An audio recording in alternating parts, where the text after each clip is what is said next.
It's Hank and Hugh again, and we're going to do another one of these videos. We want to try to dive deep. All right, Hank, are you on board with?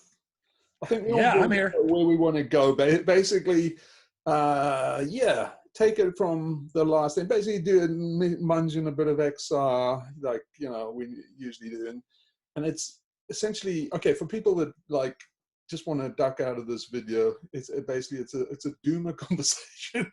I think it's going to be a doomer conversation, isn't it? I mean, it's a doomer conversation, isn't it? Yeah, I don't have my cat here, but yes, it's going to be a doomer conversation. That's Beckwith, Shackleton, the black cat. But okay, yeah, and it's going to be wide ranging, and it always is with us. It's always wide ranging. Yeah. So yeah, so I kind of imagine that I want people to hear our conversations, because I think it's a kind of conversation that a lot of doomers want to have. You and I have doomer conversations that are really deep, and I think we want to share them, because I think there are a lot of people out there that can't even talk about collapse. Yeah, absolutely. I mean, we have two kinds of conversations. We talk about the facts and what's going on, and the volcanoes going off, and Australia, and the facts, and then the theory, what's going on with XR and that. And then there's this, we hang up, and who do we talk to? How do we deal with it? How do we sleep at night? What do we tell our kids? How do we talk to our spouses? What do we do at work? How do we even go to work? And there's all of that, other part of it. And why me? Why do I see this and you don't? And what's next? And you did that video, that interview with George. And I watched that whole thing. I went through that whole thing twice, and it really hit me hard. And I saw his article, read his article as well. And yeah, can we kind of talk about how do we put this together in a whole life? Yeah, well, we dive into the existential stuff like George does, and I think that's where these conversations go, and I think that's where people want them to go. I think people want kind of Mr. Rogers. If you figured out that we're all pretty much screwed, and in the near term too, then I think people want an adult Mr. Rogers kind of talk. Yeah, they want an adult conversation at a Mr. Rogers kind of a level, without all the rhetoric. Yeah, so I think there's a big lack in the doomosphere. I mean, it's relatively new for me and you, right? But there are some old timers like McPherson and stuff like that. Yeah. But on the whole, the people that are just entering it, and basically it's going exponential as people realize that this is way worse than they thought. It's kind of like Jem's paper, like what 100,000 downloads or something on that paper. Yeah. Because, it's like, oh, finally somebody's been saying what I'm thinking, and that's where everybody's at. But then the conversation has gone into like deep adaptation, a lot of people doing soul searching and stuff like that. And I don't know, I think you and I have, we're kind of old farts, if I may say that to you. And we've kind of done our soul searching, haven't we? And so I think we have something to offer in basically just telling people, this is what you can expect on this side of the looking glass. Well, especially for you. So let's be clear. You're not a boomer. You're not. Neither am I. We're Gen X. We're Gen X. All right. I'm the last year of boomerism. So you've got one leg in the boomerism, and you've got one leg in Gen X. And I'm in the Gen Xers. Okay. I'm around 1970. So I know that the boomers are total assholes, and I've had to deal with them my entire life. Yeah. Okay. Middle school, high school. I mean, you think about it. We know what boomers are all about. So we've got that. But you're especially unique because you grew up in South Africa. Oh, that's Victorian. That's Victorian. That's from another era. I only had. But you understand this whole concept of collapse and these stages. A lot of this is kind of deja vu, right? For you? Yeah. This is. I hope it looks familiar to you. Read my situation, but the situation is just basically a complete repeat. I've seen this movie before because you've seen the movie before.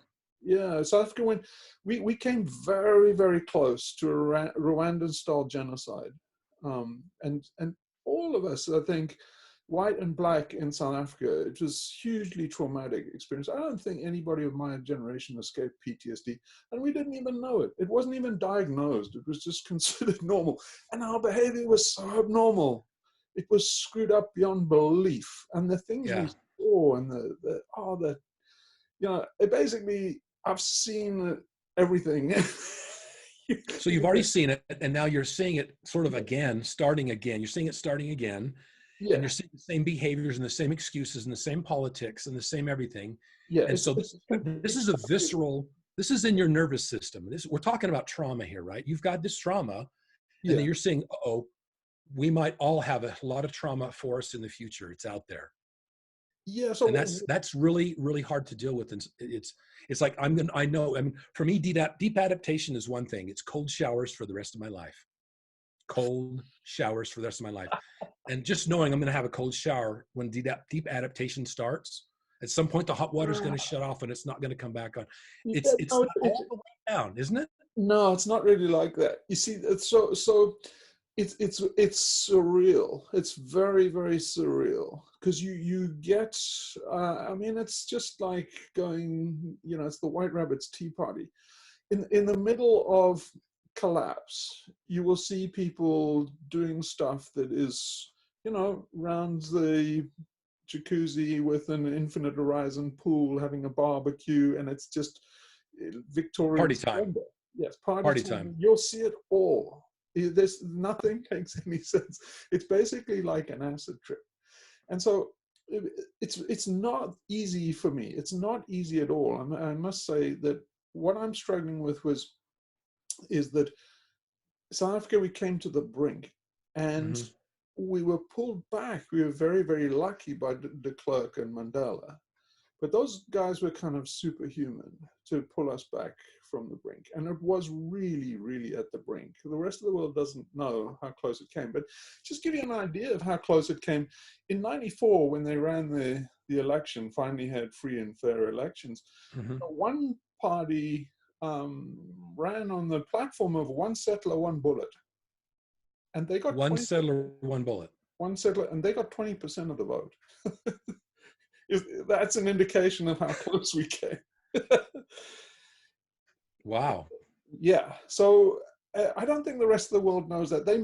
You see, the ANC lent a lot on, it was a movement, and they were politic. They had to be, as revolutionaries. So they lent on the propaganda in America, and the propaganda story that ran in America was race relations and civil rights. And so they played on that, and then that became in the Anglosphere, that's the interpretation. That's the story that has come down from South Africa.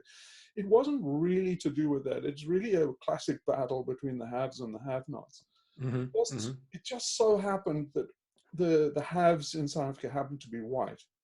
But it's almost incidental to the whole story. It was nothing to do with civil rights. But you get a lot of this stuff in, in America. They talk about, it was a fight against, oppressing minorities. No, there weren't any minorities in South Africa being oppressed. The 80% majority was being oppressed.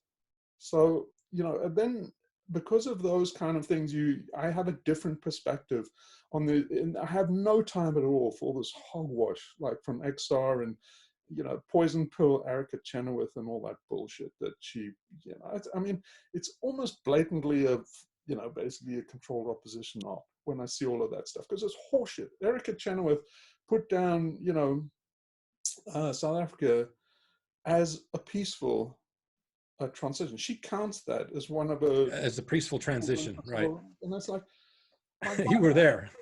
I was almost blown up 4 times by car bombs. I mean, I came so close. I could spend hours just talking about each one of those, and that's just like 1% of the stuff that I saw. And the close shaves that I have. The fact that she puts that down, I mean, we fought a freaking war against the Cubans and the Russians. It just beggars my, it's like it's so bad. It's like she puts down Iraq as a peaceful win or something. It's just absurd. Yeah. XR and stuff can buy this horse shit is unbelievable. But anyway, so I have no time for this thing like MLK and Gandhi, and that's irrelevant. It's a civil rights movement, and it's the world situation is much closer to South Africa. In fact, it seems identical. Every fiber in my body, all these modules in my brain that I'd been, spent ages suppressing. It's like, it basically, to understand me, it's like, somebody from Auschwitz now has been told, hey, Nazism's back and Auschwitz is up and running. The smoke's just coming out of the chimneys. Yay! And then everybody misinterprets what's happening. And they say like, no, guys, let me explain to you what Arbeit macht frei means on the gate. It's not what you think. Right. And that's not, they're not doing a barbecue there. Let me explain to you what they're doing with those chimneys. And everybody says, oh, you're being alarmist. And say, I've been in Auschwitz. This is Auschwitz. And so I'm telling the whole world something. I'm being this kind of Cassandra and saying like, this is the South African situation, and you don't understand the South African situation because you think it's a civil rights issue. South Africa is about the rich and the poor, and our world situation as we go into collapse is about the rich and the poor.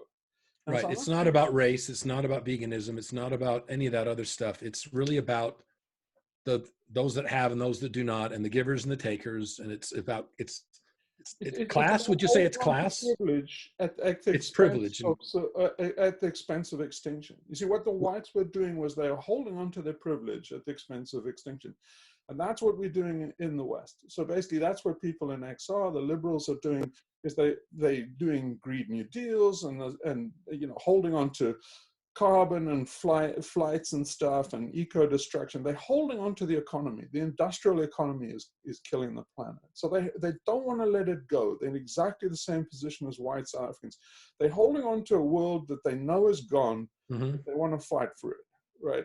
And they once you understand that, then it's very elucidating because of the white-black divide. It's very illustrative because it's such a clean divide. As long as you remember that the whites are the rich guys, the whites are the 1%, and the blacks are the poor people in this world. And holding on to industrialized civilization is apartheid. And so it's very clear because basically it's black hats and white hats very clearly. The problem is that it's also very obscure because everybody is reading the wrong movie with the white hats and the black hats. Right. Yeah, I think XR started out intending well with Roger Hallam and even Gail at the beginning, but now they just want to talk about the next COP meeting in November.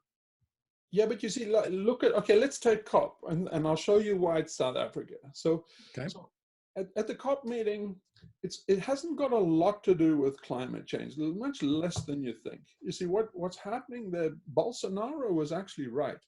So Jair Bolsonaro, he mocked the COP on that. And you ought to listen to what he says, because he ain't entirely wrong.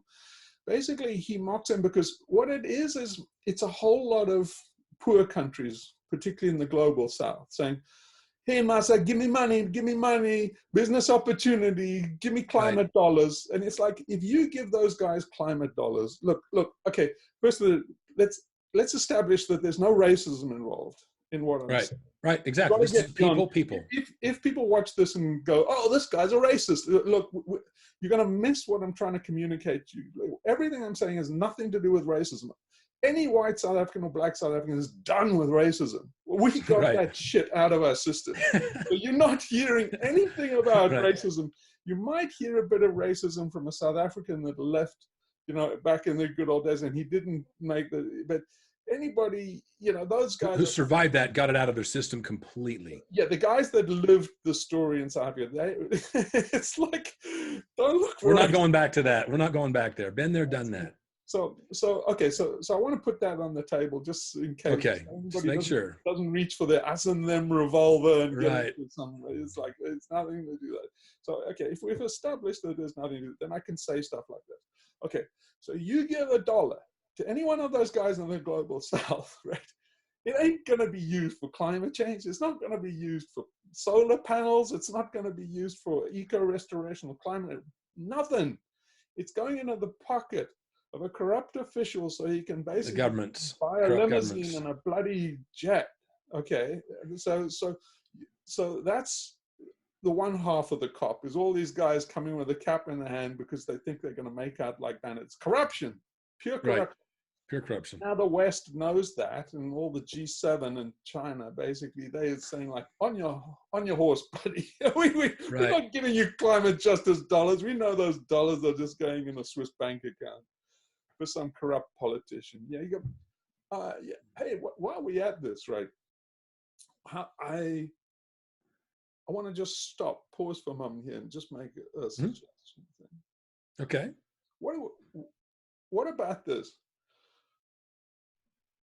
I want to make them like popular cultural references, because I just thought of one. Okay, let's hear it. I'd like to splice them into the video. Okay. So here's the thing. Like, maybe we do this. We're like, if you can like think of, okay, we do points, right? You get points. We'll splice it into the video. What do you think? Okay, we get points for what? For guessing? No, if you can think of a cultural reference that everybody knows. It's kind of a shorthand. We use popular culture. Oh, yeah. Okay. Culture reference. Just splice it in. Because there's so many of them. It's like, it's a brilliant shorthand that you can use for communication, right? Okay, I'm in. Yeah, okay. So if we think of anyone being, we'll splice it in after. Okay.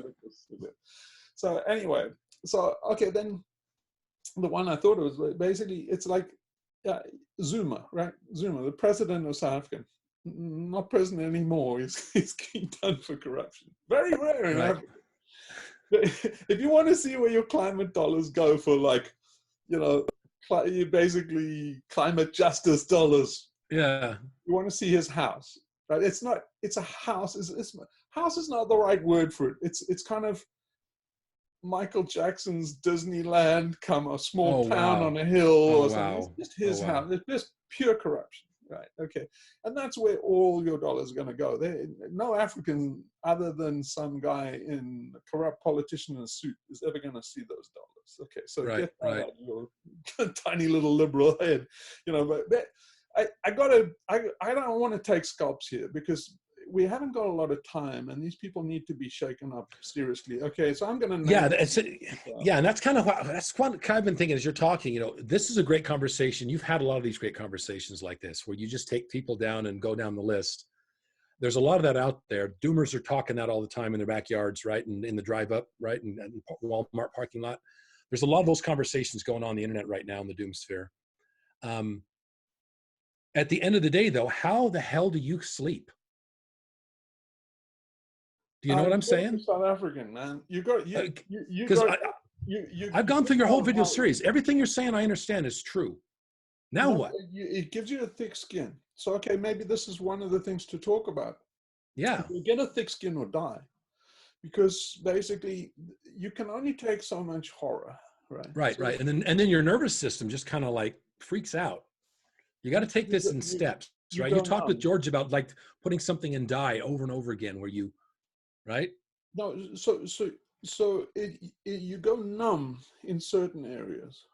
This is one of the things that I don't pull my punches with people like Jem Bendel and those guys when I post stuff on Exxon. Yeah, you've been very frank, very open. There's a lot of truth telling going on. That's something we did talk about. There's a lot of truth telling going on. You've seen what Greta said at the UN. She did the math on climate change and said our real enemy is physics, right? And she just called out world leaders at the UN. And then our friend Ricky, right, called out Hollywood, right? And then the number one movie in America is The Joker, right? And he's calling it out, right? Yeah. And it seems like you're doing that too. You're trying to tell the truth here. Yeah. I look at your posts on XR Med, and you don't hold back. You're not Mr. Rogers. You're not that friendly guy, and this is all lovey-dovey. You're saying, hey guys, we're running out of time, and we got to get real. Yeah, I'm more like. Now, you did a survey. You actually did. Will you talk about that survey really quickly? Because time's a big factor here. You did a survey of XR members and asked them how much time they thought they had as part of the movement. How much time do XR members think that the world has? And what did you find? Yes, see, the real reason why I did that was as a bullshit cutting exercise, because I knew there was a big split. I knew that half the people in XR don't actually believe in extinction. It's just it's just a fucking excuse to come with their left-wing, their pet left-wing project like veganism or something like that. And so I basically did that survey to expose that, because they need to address that divide. It's all part and parcel with this, Erica Chenoweth's poison pill doctrine. They're saying, open the doors for the big tent, but the net result of that is you have to let in these people that are going to trash the organization. So basically, as soon as somebody, look, veganism is a separate issue. You've got to keep it off the table from climate change, right? If you don't get that we're in a global crisis and you still think there's time for your, pet project like veganism, we can't save ourselves by being vegans, right? It's just not an option, right? It's just Mr. Broccoli would care to differ. Mr. Broccoli, do I get a point for that? I mentioned Mr. Broccoli. I got to splice that in. Right, but Mr. Broccoli, you have a point to make, don't you? Other than just dressing up in a costume. Yes, my point is that environmentally speaking, we're in incredibly hot water, and we do need to transition. You don't to a know why, food system. You don't know the science. You don't know why you think we're in hot water. Well, I'm just a broccoli at the end of the day. I get that. Yeah. But what are you doing there? Sorry, I've just got a call. XR put him on the news. They put him on television as their rep, as their spokesman during that October action. Yeah, but XR put Mr. Broccoli on TV.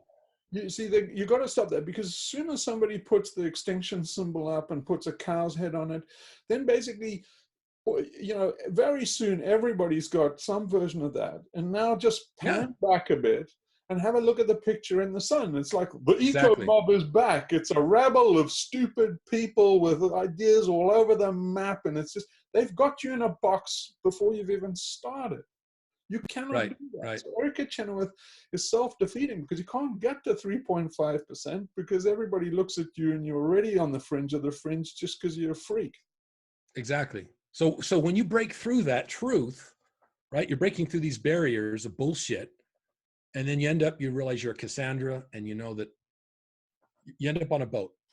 No, you see, but I'm hoping for a pirate fleet. See, the thing is, a pirate fleet. Now you're talking. Now you're making some sense.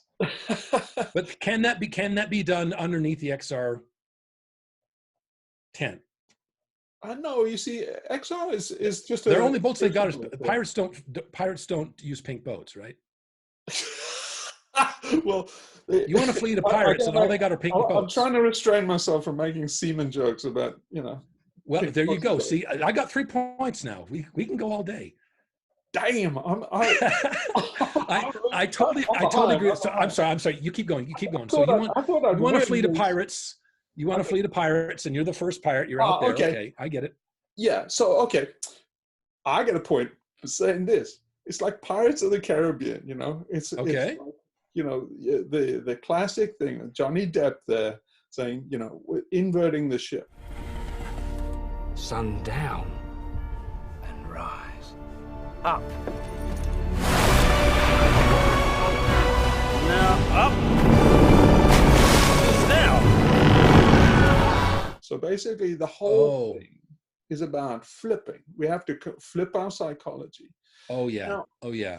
It's not a binary thing. It's not, if you think we can still be saved, well, then you've got a real chore, because you've got to get everybody's thinking, and you have to completely invert it.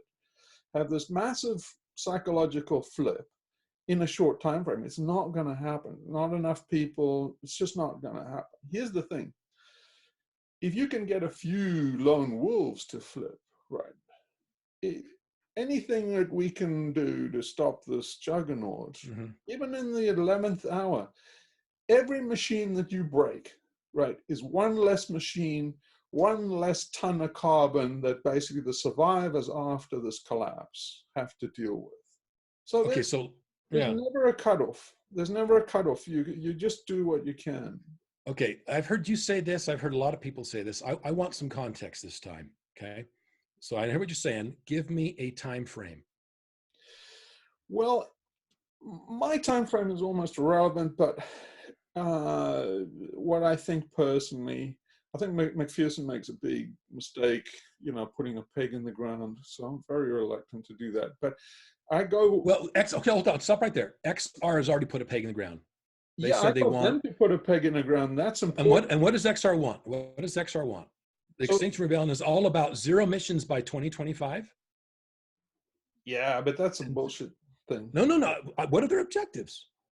Oh no, they're gonna ditch those 3 demands. Okay, so what's your objective? At My what point is accelerationism? It's quite hard for people to understand. But you cannot make a case for accelerationism if everything's going to be fine until 2100. It's something your grandkids have to worry about. You're wasting your time. Carl Sagan warned us back in 1979 about global warming, blah, blah, blah. You and I were in elementary school. We were in 6th grade. Yeah. Carl Sagan warned us the whole blue dot thing. We already know all this stuff about global warming, the Venus, Earth, and all that crap. Consider again that dot. That's here. That's home. That's us. On it, everyone you love, everyone you know, everyone you ever heard of, every human being who ever was, lived out their lives. They've been talking about this for 40 years. Okay? Yeah, but so have we got another 40 years? No. It's okay, that's what I want you to say. Do we have another 40 years or not? No way. So if we have, so collapse is happening now. I mean, do humans go extinct? Yeah, basically, if you look at other animals, you can have a non-viable population that survives quite long. I mean, if you look at the rhinos or something, basically they can be functionally extinct for decades, right? So, so extinction is not a good thing to talk about. It's really collapse, and collapse is already starting. So where the cliff is, you know, don't take my word for it. The important thing is what XR thinks. And that's why I did that, you know, that survey was to cut the bullshit. And so it cuts the bullshit nicely, because the majority of people, by far, you know, 70%ers think that it's all over, bar the shouting, before 2030. So, you know, basically a bunch of people in 2050, we go extinct. Right. So here's my problem with all these dates. Okay, I got to be honest. It's kind of pissing me off, because it's the same circular thing with 2030, 2040. When are we going to go extinct? I don't give a shit when we're going to go extinct. When do I need to get ready? When do I need to do my thing? For what? When do I get my pirate boat? When are we supposed to start getting ready for this? I'm just going to work every day. I'm just living my life. I mean, the biggest thing in my life personally is business as usual. I get up in the morning, go to work, come home, get my paycheck, live my life. Business as usual. That's the largest momentum in my life, right? Yeah. Business as usual. So this is the thing that I think we have to do as accelerationists. Well, you're telling me that there's an unraveling happening, and it is actually happening, and we can see it coming at us. Yeah. But we're in business as usual, and there's this unraveling trying to catch up with us, and it is absolutely going to catch up with us. It's catching up. It's already caught up with Australia. No, it's already, yeah. I think we passed the tipping points. So. Oh, okay, so we passed the tipping point. So that scares the shit out of me.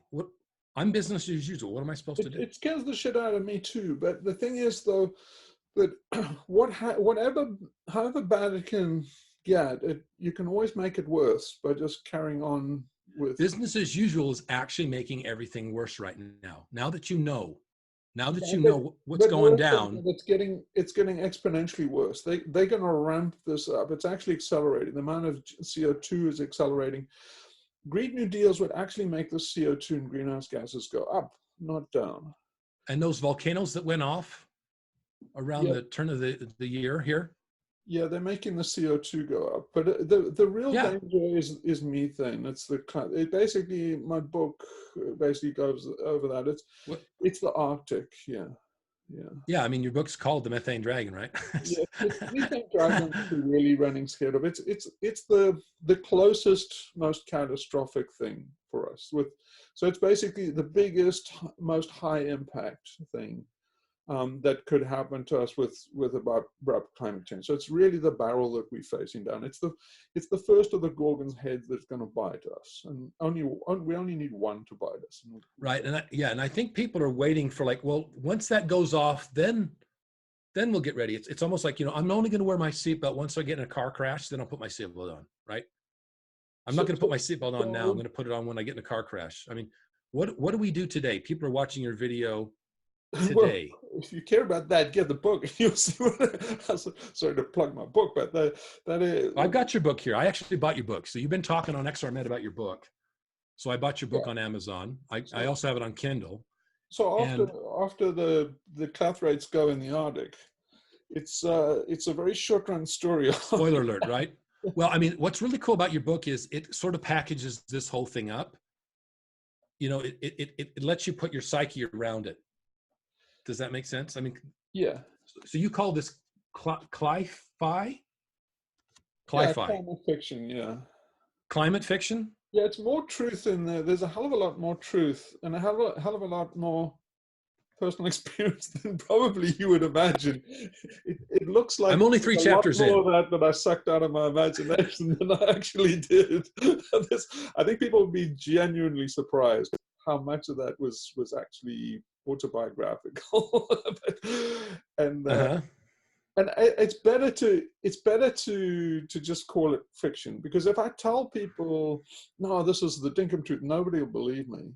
So it's better to just say, no, it's all fiction, and then give my story. Yeah, well, like I said, I'm only 3 chapters into it. Your 3rd chapter is titled Extinction Rebellion. Yeah, it only started halfway through the book. Yeah. But most of it is just warm up, right? Yeah. So you found it very therapeutic to write the book. That was something, it actually helped you write it rather than freak you out.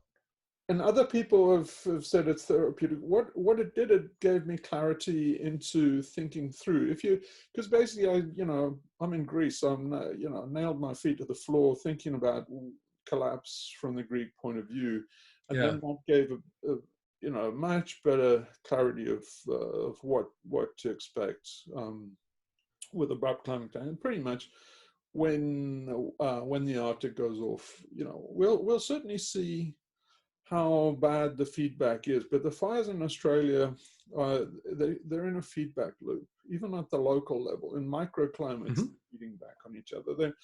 The fire is actually drying out forest and making its own niche. So it's basically doing its own niche creation, if you see what I mean, to use an animal analogy. Oh, I totally get it. We saw those maps. Well, you and I looked at a map back last fall that showed the Earth at, like, what was it, 2C, 4C? And Australia was like uninhabitable. It was just a desert. Yeah. And you're seeing that now, the desert, because it's not going to grow back. It's not going to be, right? Well, you see, the thing is to see how those fires accelerate. So we had the fires in the tundra. That's very bad sign. Now, this year it'll be very telling. If they more fires in the Arctic now, we really are on the short haul. Right. Well, so Australia is having fires because it's summer in the southern hemisphere. Yeah, but and it's going to be hotter. Our summer in the northern hemisphere is going to be hotter than their summer has been. So, as I said in our first video, it seems to me that Australia is sort of like a foreshadowing of what summer in the northern hemisphere is going to be this June, this July, right? I'm talking about the Pacific Northwest and Canada. I'm talking in the Arctic with fires, the heat. The trees are drier than they were last year. 2019 was the hottest. It's all bad news. It's all bad news. It's more complex than that, because basically what happened was the blob in the Pacific. Yeah, the blob. Yeah. I mean, so the El Nino is slowing down, and the conveyor, and if you look at the Gulf Stream is slowing down, and then basically that'll cool Europe a lot. So basically, if the conveyor stops, Britain and Europe will go into a freeze, right? If ocean currents stop, Europe's going to be in an ice age. So well, not an ice age, but none of this is simple. Yeah. But the key indicators that people are missing, the scientists are missing, is the scientists are not clued into feedback. If you like me, you software engineer, right? Oh yeah, very clued into tail into recursions and to run away. And people are not clued into that. I've known people that had to drop out of, you know, college courses in programming because they just couldn't get their head around recursive feedback. Right. And that's the bread and butter of most computer programming. So if you can't get your head around that, you haven't got a career in software. But yeah, so software people really understand what loops are and basically what runaway is. Now, scientists mostly reject those models. If their models run away, they just reject them. They put them in a bin because it's basically career suicide to say, you know what, we're all dead by 2030. We go to 60. So they chuck those models away. They call them outliers. But we're going to be hit by an outlier. We're not going to be hit by this gradual trend to 2100. You know, that's the most important thing, is it's not going to go down the way anybody's saying it's going to go down. All these doomers sitting in their backyards, you know, it just doesn't. So this is my first lesson from South Africa. Whatever you think, right? Here's the. Everybody has such confused thinking on this. They say, you know, oh no, you can't tell the future, and stuff. They're like, oh, you can. It's basically you know where South Africa is going. This is genocide. We all know it's heading for genocide. So you're absolutely wrong about that. What you particularly I'd like to communicate to people is the preppers, like Canadian prepper and that channel. Hey, bing, I get a point. 50 things that will happen after the apocalypse in 10 minutes or less. Let's get to it. With no $800 billion a year cosmetic industry at their disposal, billions of people will instantly look older and uglier. And once again, thousands of YouTubers who've made a living dressing up as circus clowns to sell cosmetics to wannabe Instagram thoughts will have to find another side hustle. Oh, you got the preppers. There's a lot of prepper stuff out there. A lot of bunkers, a lot of preppers. Are seriously on the wrong, you know, barking up the wrong tree because. Really? Yeah, you can't prep like that. How the situation gets you, that you can't predict. When you know, abrupt climate change and collapse visits you, you can't predict how it'll visit you. It's particularly weird, you know, basically. Yeah. So many people get, you know, run over a bus thinking that they're going to be absolutely. It's basically an Irwin type thing, you know. Basically, I said that in one of my videos. I mentioned that. Yeah. You know, this is a guy who sticks his head in a crocodile. So I know you think, oh, I know how this story ends. Oh, yep. But it doesn't end that way. That's how collapse is. Yeah, that's where the preppers are wrong. It's basically, it's not that linear. It's not that predictable. You know, I can explain to you that it's an economic thing. You know, you're all your prepping and stuff. You'll lose your house and your wife, and you'll have to eat all the prepping food, and you'll have to sell your guns for alimony payments to your wife long before you get to your scenario, Mad Max scenario. And that's what people don't understand. It's basically, you can plan for collapse like the people say in the Weimar Republic. Plan for that. If you know how to prep for the Weimar Republic, go ahead and prep. But send me an email, because I haven't got a clue what you'd do, right? I mean, looking in the rear view mirror, if I could go back to Germany 1925 and say, great, how are you going to, you know, Weimar Republic's coming, you know, this is going to be real, you know, they're going to be people with, you know, Reichsmarks in a wheelbarrow to buy a loaf of bread. Yeah. Go ahead and prep. You're like, get your wheelbarrow and get your money and fill your wheelbarrow money. Yeah. Okay. Yeah. Make sure you've got a big wheelbarrow. There's about the most. Yeah. Put the money under your mattress. Surprise money doesn't mean anything. Yeah, exactly. So again, Hugh, you do an awesome job. You're probably the best. I mean, you've got a whole channel, YouTube channel. It's all about no escape, no escape, no escape. I'm convinced that no matter what I come up with, you're going to say, nope, that's not going to work. Nope, that's not going to work. No, that's not going to work. I'm just saying you don't know. You don't know. You can't. You don't know. Okay. So what do we know? So what is a Cassandra? This is Cassandra's dilemma. This is the plight of Cassandra. So this is who we're talking to now. We've burned off everybody else. We're now in the zone, Hugh. We burned off everybody else. The only people watching this video now are the ones that actually understand it and give a shit. Right? Yeah, okay, we're there now. We're into this, 20, 30 minutes? So what, the plight of Cassandra. First, let's talk about who Cassandra is. Cassandra, about 80% of them are middle-aged men, and they understand this stuff, and no one will fucking listen.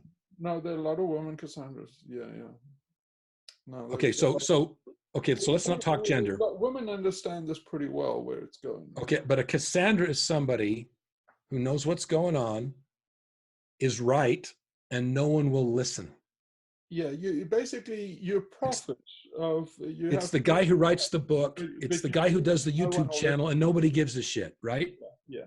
That's the curse of Cassandra, which the curse. You call it a curse. I just call it a plight because I've got a cure for it. But keep going. No, I'm serious. I've got a cure for it. But you keep going. So there's a way out of the Cassandra plight. There's a cure. Okay, but my Cassandra side comes from living through South Africa. So basically, right. The reason it's not easy for me is because, this is where there's no Mandela. There's no Mandela for climate change. There's no easy fix. There's no one speaks for the Amazon. That pulls this one back at the brink. So now I have to go through my worst traumas, knowing that there's no escape this time. Now, basically last time we're on the last minute, 11th hour on death row, and now I know that there's no the Green Mile. The Green Mile. I go through to the gallows like everybody else. You dropped a couple of metaphors there. Sorry to interrupt, but you got like 3 points there for gallows. Oh yeah, basically. What's the dead men walking? As your friend, I want to help you die with dignity, and I don't see how you can do that unless you start to own up to the part you played. Green Mile. The Green Mile, yeah.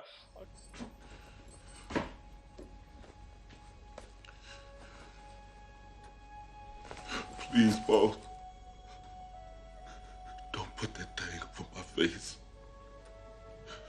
Don't put me in the dark. I was afraid of the dark.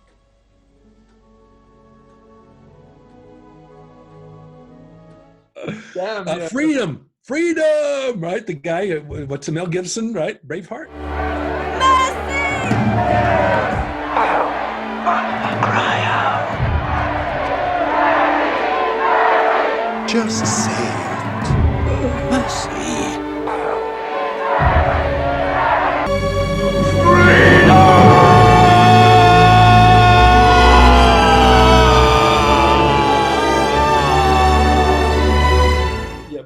So we're going to get into a word in a minute. We're going to end up talking about ataraxia in a minute, but I don't want to go there yet. Free ataraxia is like freedom. So freedom in that corny old song by, can't remember, but freedom's nothing left to lose, right?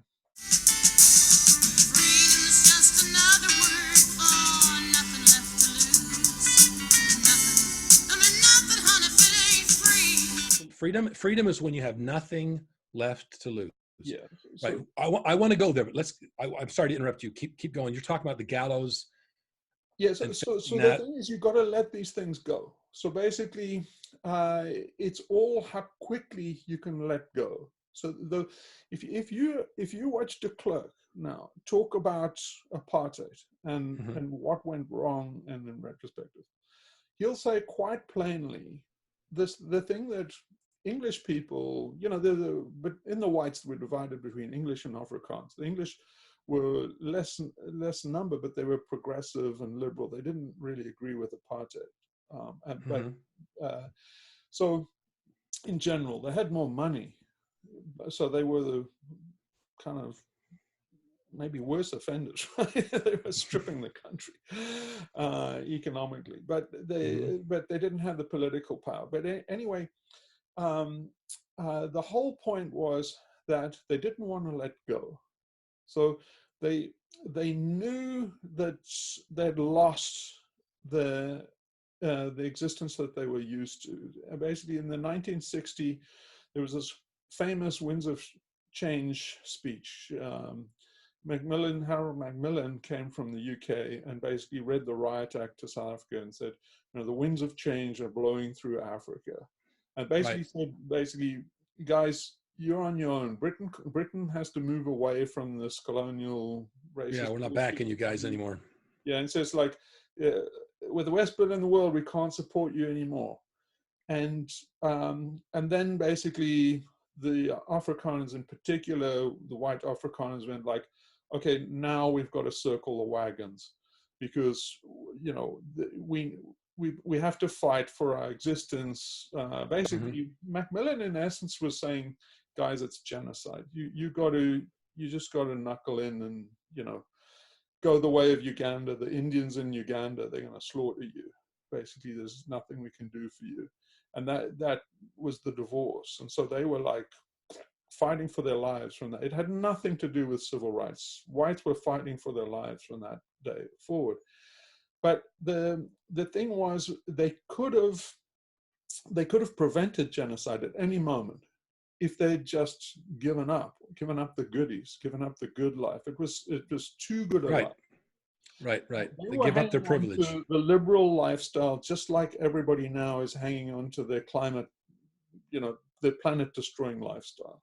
So they were just as prepared as everybody who's prepared to do flight shaming and give up flying and do a Green New Deal and I'll do solar panels and an EV. That's what everybody was prepared to do. All the whites were prepared to give a little bit, you know. There's little compromises, but let's keep the system intact. Yeah. Business as usual, people. Business as usual. Business as usual. Yeah, but you're throwing meat to the dragon. You're trying to do appeasement. So they're trying to hold on to the core thing that they can't, they know they've lost. It's only a matter of time, but they can appease it. And they start to tell themselves that, you know, that they would have the rest of their life, not in their lifetime, particularly liberals, I think in exile, they completely underestimate the power of a gun.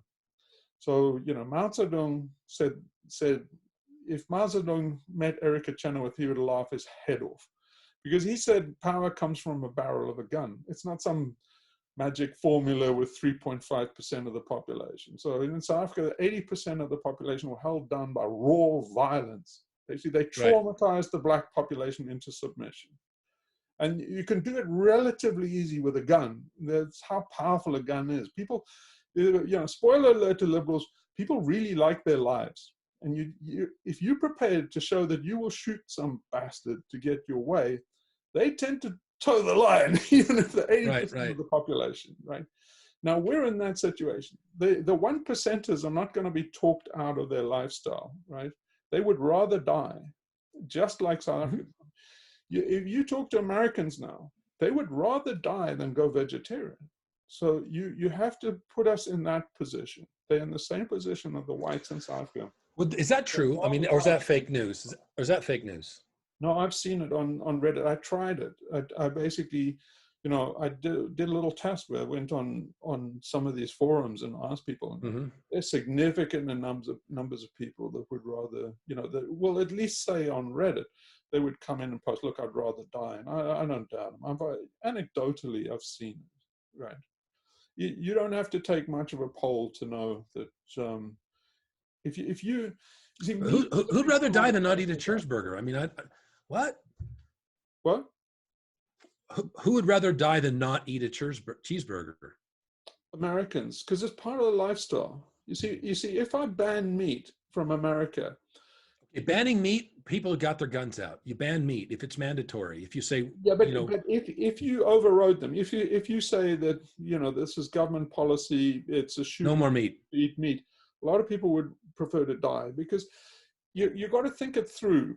Think, if you're not allowed to eat meat, just think how much more you've lost. You've lost a whole era. You've lost a whole way of thinking. It's like Gone with the Wind. Bing.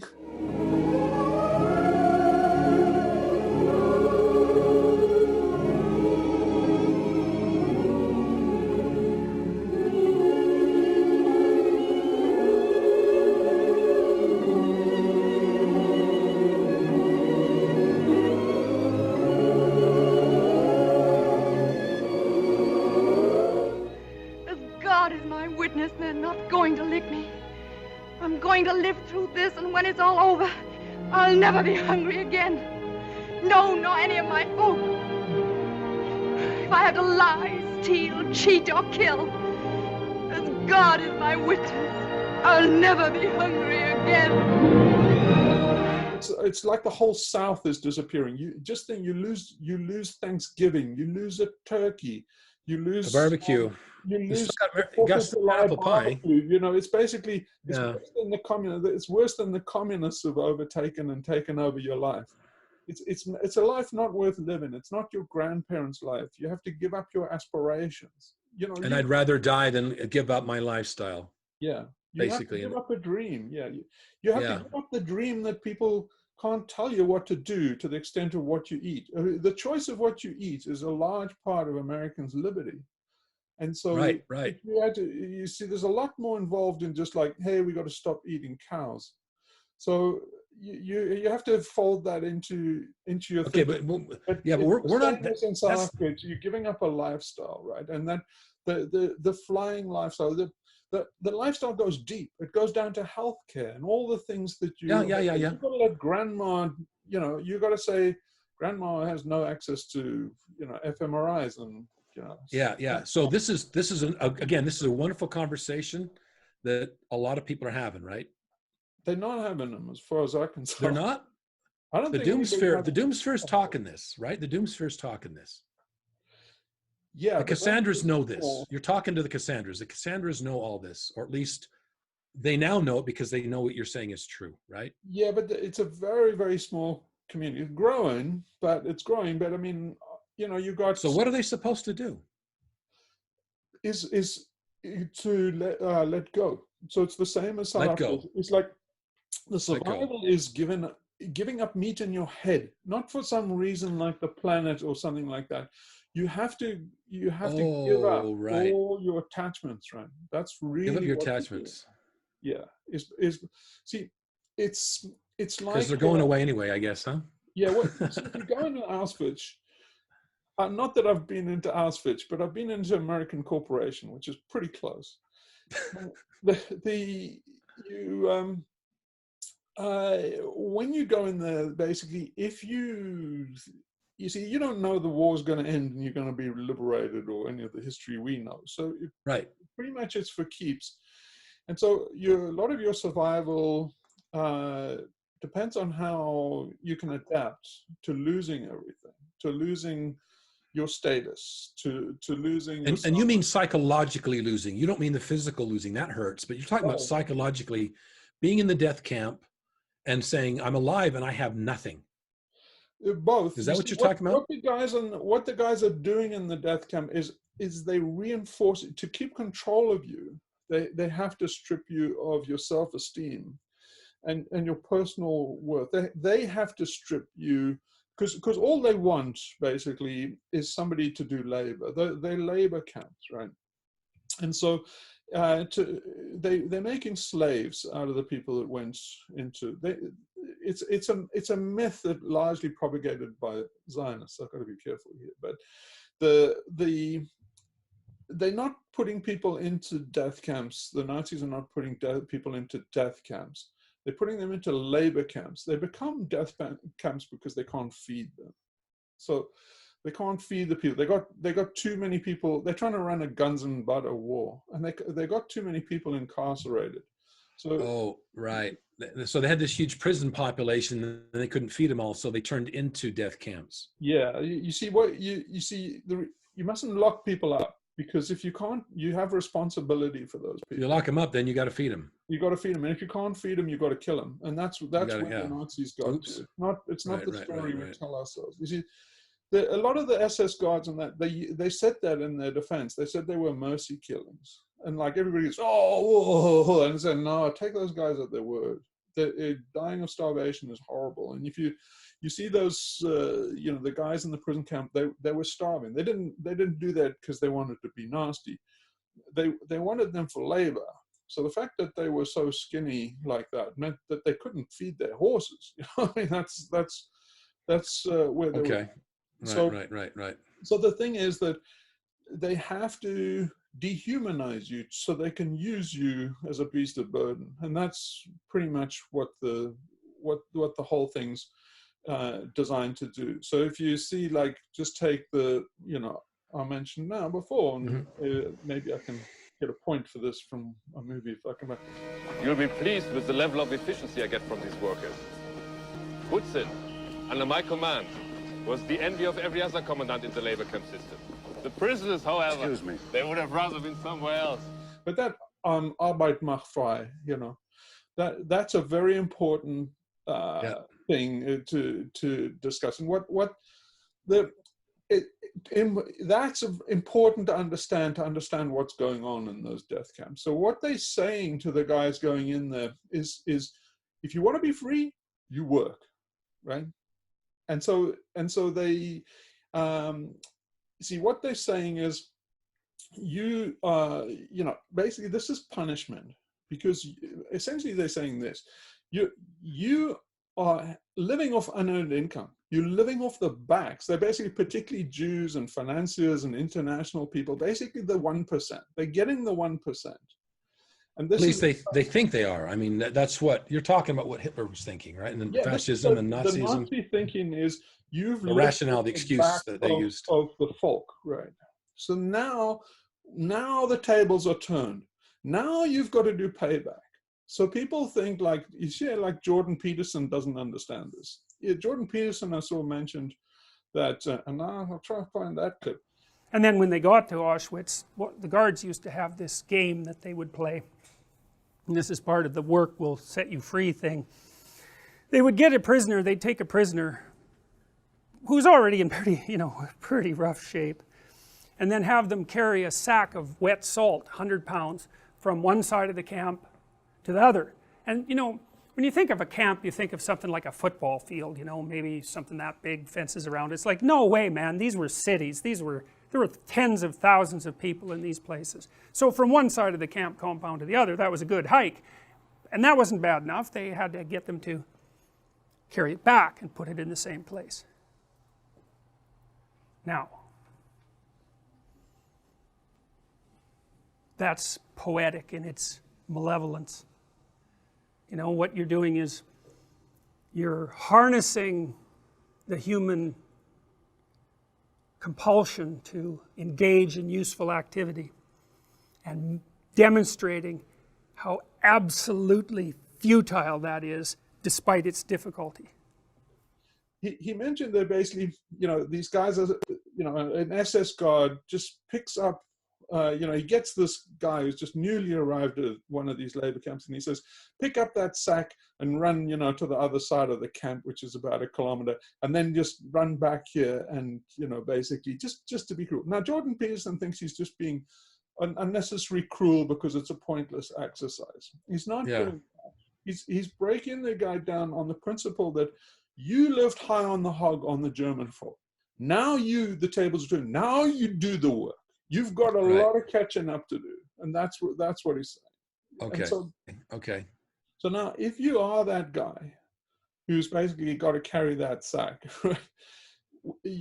Whether you survive or not has to do with how you can let go and just objectify the situation. So they do the same that's thing the trick. in the military, right? It's basically a hazing exercise. So that's the kind of thing they'll do to you in the military. So if you go in and then, in boot camp, they will do that. They'll stick a telephone. They used to put telephone poles on our backs and say, run to the other end of the airfield. I was in the Air Force. And they do that exercise. It's basically to break you down. The people that get crushed by it, right, are the people that think this is the end of me. And what they're saying is, this is the end of my ego. They think that, and so your ego's your worst enemy. I sailed through it because I'd left my ego behind long ago. Basically, I went through the English school system. In South Africa. That was talk about childhood trauma. And break your ego, because they needed you tough to basically be a colonial administrator, and that's what they were doing. They also needed you to run at the machine guns from basically Napoleon. So they had to get rid of your ego, because you won't run at a machine gun if you basically want to protect your ego. Yeah. So that was the exercise that they were doing. So if you ditched your ego and you saw it objectively, then it's kind of like, and I can't remember this movie, but it's the movie that everybody hated, with the guy who goes into the camp, Italian movie. You remember that one? He goes into the camp with his son and he makes a game out of the camp.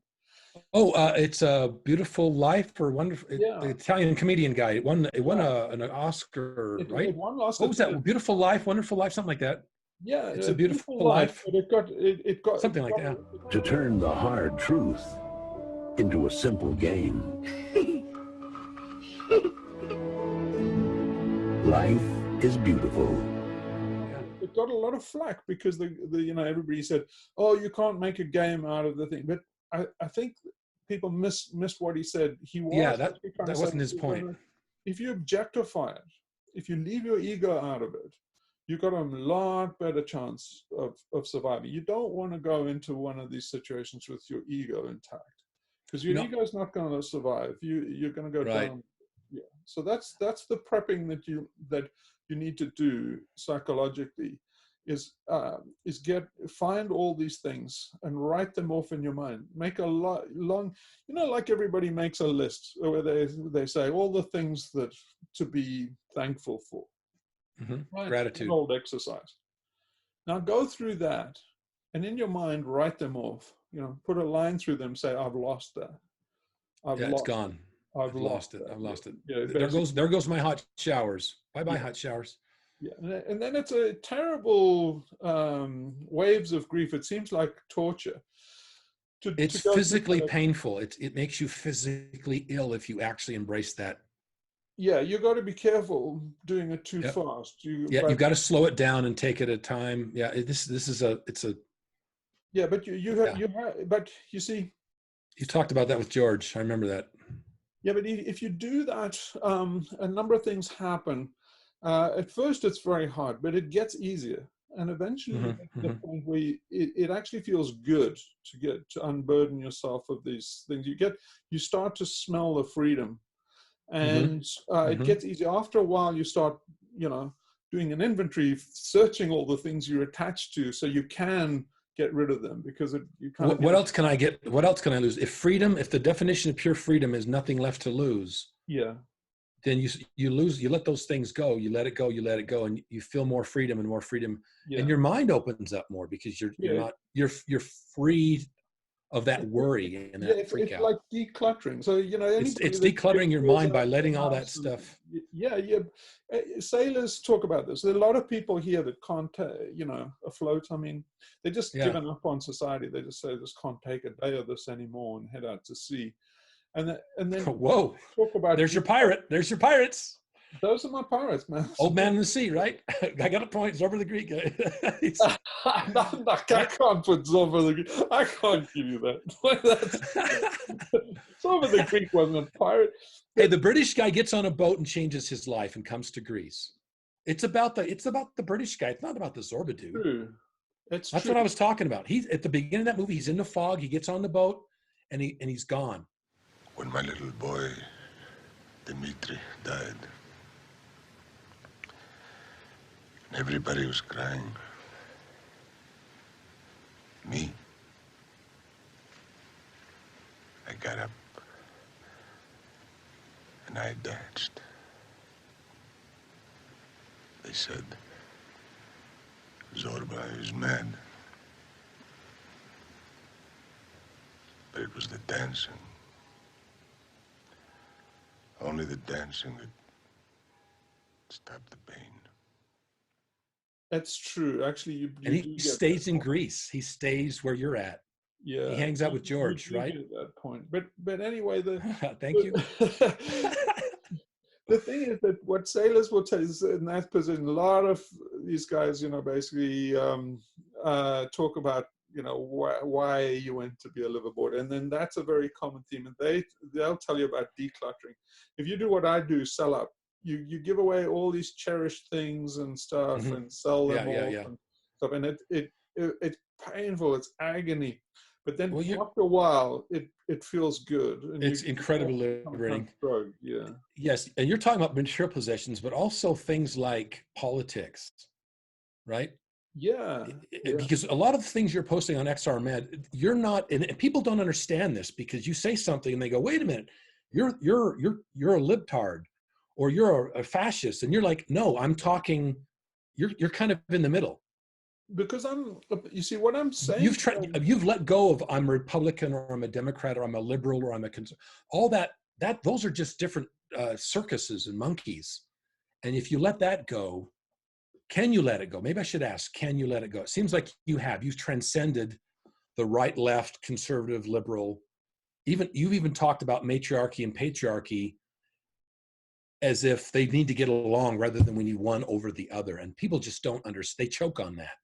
No, they mustn't get along. You miss. Well, no, I don't mean get along. I mean, they're not going to get along any more than cats and dogs. The lion isn't going to lie down with the lamb. That's a bullshit story that they tell slaves to oppress them. Okay, I'm talking about your posts on XRMed. Yeah. You sent a message to Jem Bendell. So let's talk about Jem Bendell. So he's in deep adaptation. He's saying, hey, we need to get to our spiritual roots. He's walking past those teepees in his video. We all took a walk with Jem, right? In his video, you can Google this. Go to YouTube and walk with Jem. You're walking past the teepee. Before we get to Jem, I got to jump back to answer the question about why everybody pegs me for this or that. And so it's because I'm attacking their egos, right? So what I'm right. When you transcend the ego, you're not in those camps anymore. What? That's what I'm trying to say is what you're actually doing. You've transcended that, and that sounds so high and mighty, right? That you've transcended politics, but you're sort of above that paradigm. No, you're not on the left arguing that the right is bad, and you're not on the right arguing that the left is bad. You're saying, guys, we're running out of fucking time. No, I don't like the above and below thing because basically okay. I've had that wrong shit hands kicked out of me. Okay, give me the right hand movements here. You tell me how do you see this? It's basically you survived it, so you've had the shit kicked out of you. So okay, so yeah, so you only do this. You only get the shit kicked out of you if you do it yourself, or basically have life do it for you in a traumatic situation. Those are only kind of options. Okay, so John Stewart talks about bullshit mountain. Give me a point. I call this alternate reality. I call this place where these folks live bullshit mountain. I see the bullshit as a lake. John Stewart sees it's bullshit mountain, and everybody's climbing bullshit mountain. We're making this big mountain. We're climbing this bullshit mountain, right? It's actually a volcano, by the way. I see it as a lake, and you're saying that we're actually immersed in bullshit, and we've got to crawl out of the bullshit. No, the bullshit's inside us. So the bullshit. We are the bullshit. No, it's here. The alien. Yeah. Okay, it's the AC. Yeah. No. Yeah. Yes, I know what you're saying. My point is, everybody else on the planet is arguing about all this. Who gives a shit about impeachment? Who gives a shit about? There's so much stuff in this world that we're talking about. And 3 volcanoes went off. 3 volcanoes went off in the last 2 weeks, and nobody's talking about it. Shooting plumes 9-12 miles in the air, and no one's talking. Google it. Google volcano Mexico City. Google volcano eruption Philippines. Google Peru. There's even some earthquake storms over the world. No one's talking about it because we're worried about impeachment and XR and Boris and the economy and CO2. So everybody help me out here, because we're real people. We see the whole world, and we talk about these little niche things, these little silos. No, I don't really agree with that. I think that no, it's the same as XR. They tell themselves that people are ignoring climate change. So ignorance is kind of active. XR thinks people are just being ignorant. As in they're unaware. You say they are aware, and then they're denial. They're being willfully blind. That's what XR doesn't get about willfully blind. Yeah, willfully blind. You see, XR's trying to raise climate awareness and stuff, and it's like I keep on saying they infinitely aware, probably more aware than the people in XR. XR are kind of a little bit dippy on this score. XR doesn't have the people in XR by their nature. They have the blinders are. Right, they don't have a good sense of self-preservation with their egos, right, in a certain sense.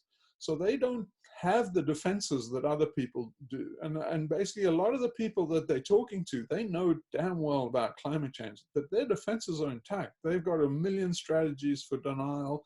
And in some ways, the people in XR have low emotional defenses for climate change.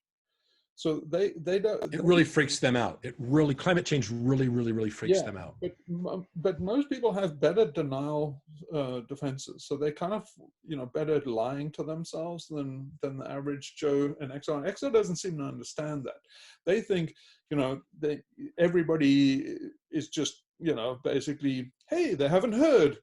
Did you know the world is going to shit? It's like, we must tell everybody. It's like, yeah, I'm sorry to tell you this, but everybody else knew. You were the last ones to get the message in XR.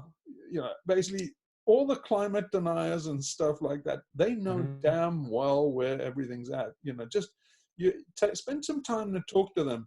Okay. They are damn good. They right. cultivated the denial of it. They are fucking good at their job. They're very good. But hold on, there's two things here. So you're talking about denial and willful denial. And it seems like for maybe decades, there's been a climate change, global warming denial. We've been in denial about the actual climate change itself. And XR was trying to wake that up. It seems like now that we're in 2020, things have changed, especially after the actions in the elections. I think like even mass media, and after what's happened in Australia, everybody's kind of starting to realize that climate change and global warming are real. And now we're in denial about collapse itself. And XR is almost denying collapse. Yeah, it's right? not. Isn't the Green New Deal actually denial that this whole thing is going to implode? Yeah, so it's not really. It's collapse denial. It's not climate change denial. No, so denial is not a good word because. Okay. It's okay. Let's take South Africa. Everybody knows where this is going to end. Basically, it's going to end in a white genocide. Now, nobody's in denial about it. Everybody knows that. They won't admit it. So they're in denial in that sense. But it's not that they don't believe it. Everybody believes it, right? It's unanimous. It's just who's better at lying to themselves about when it is and when it happens, right? So it's okay, so you're saying both sides know. Emotional defenses against, you know, basically where we know we're heading, and that's basically annihilation. So who's got the best ego preservation strategy? Those are the climate deniers. So the guys who have a low sense of self-preservation or low ego,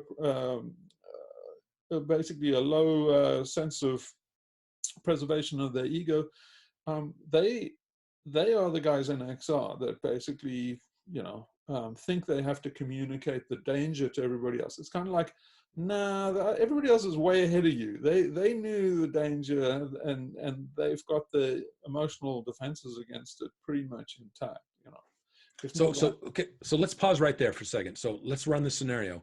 So there's the XR guy who knows that what's going on, and he jumps on the metro. We're in the subway in London.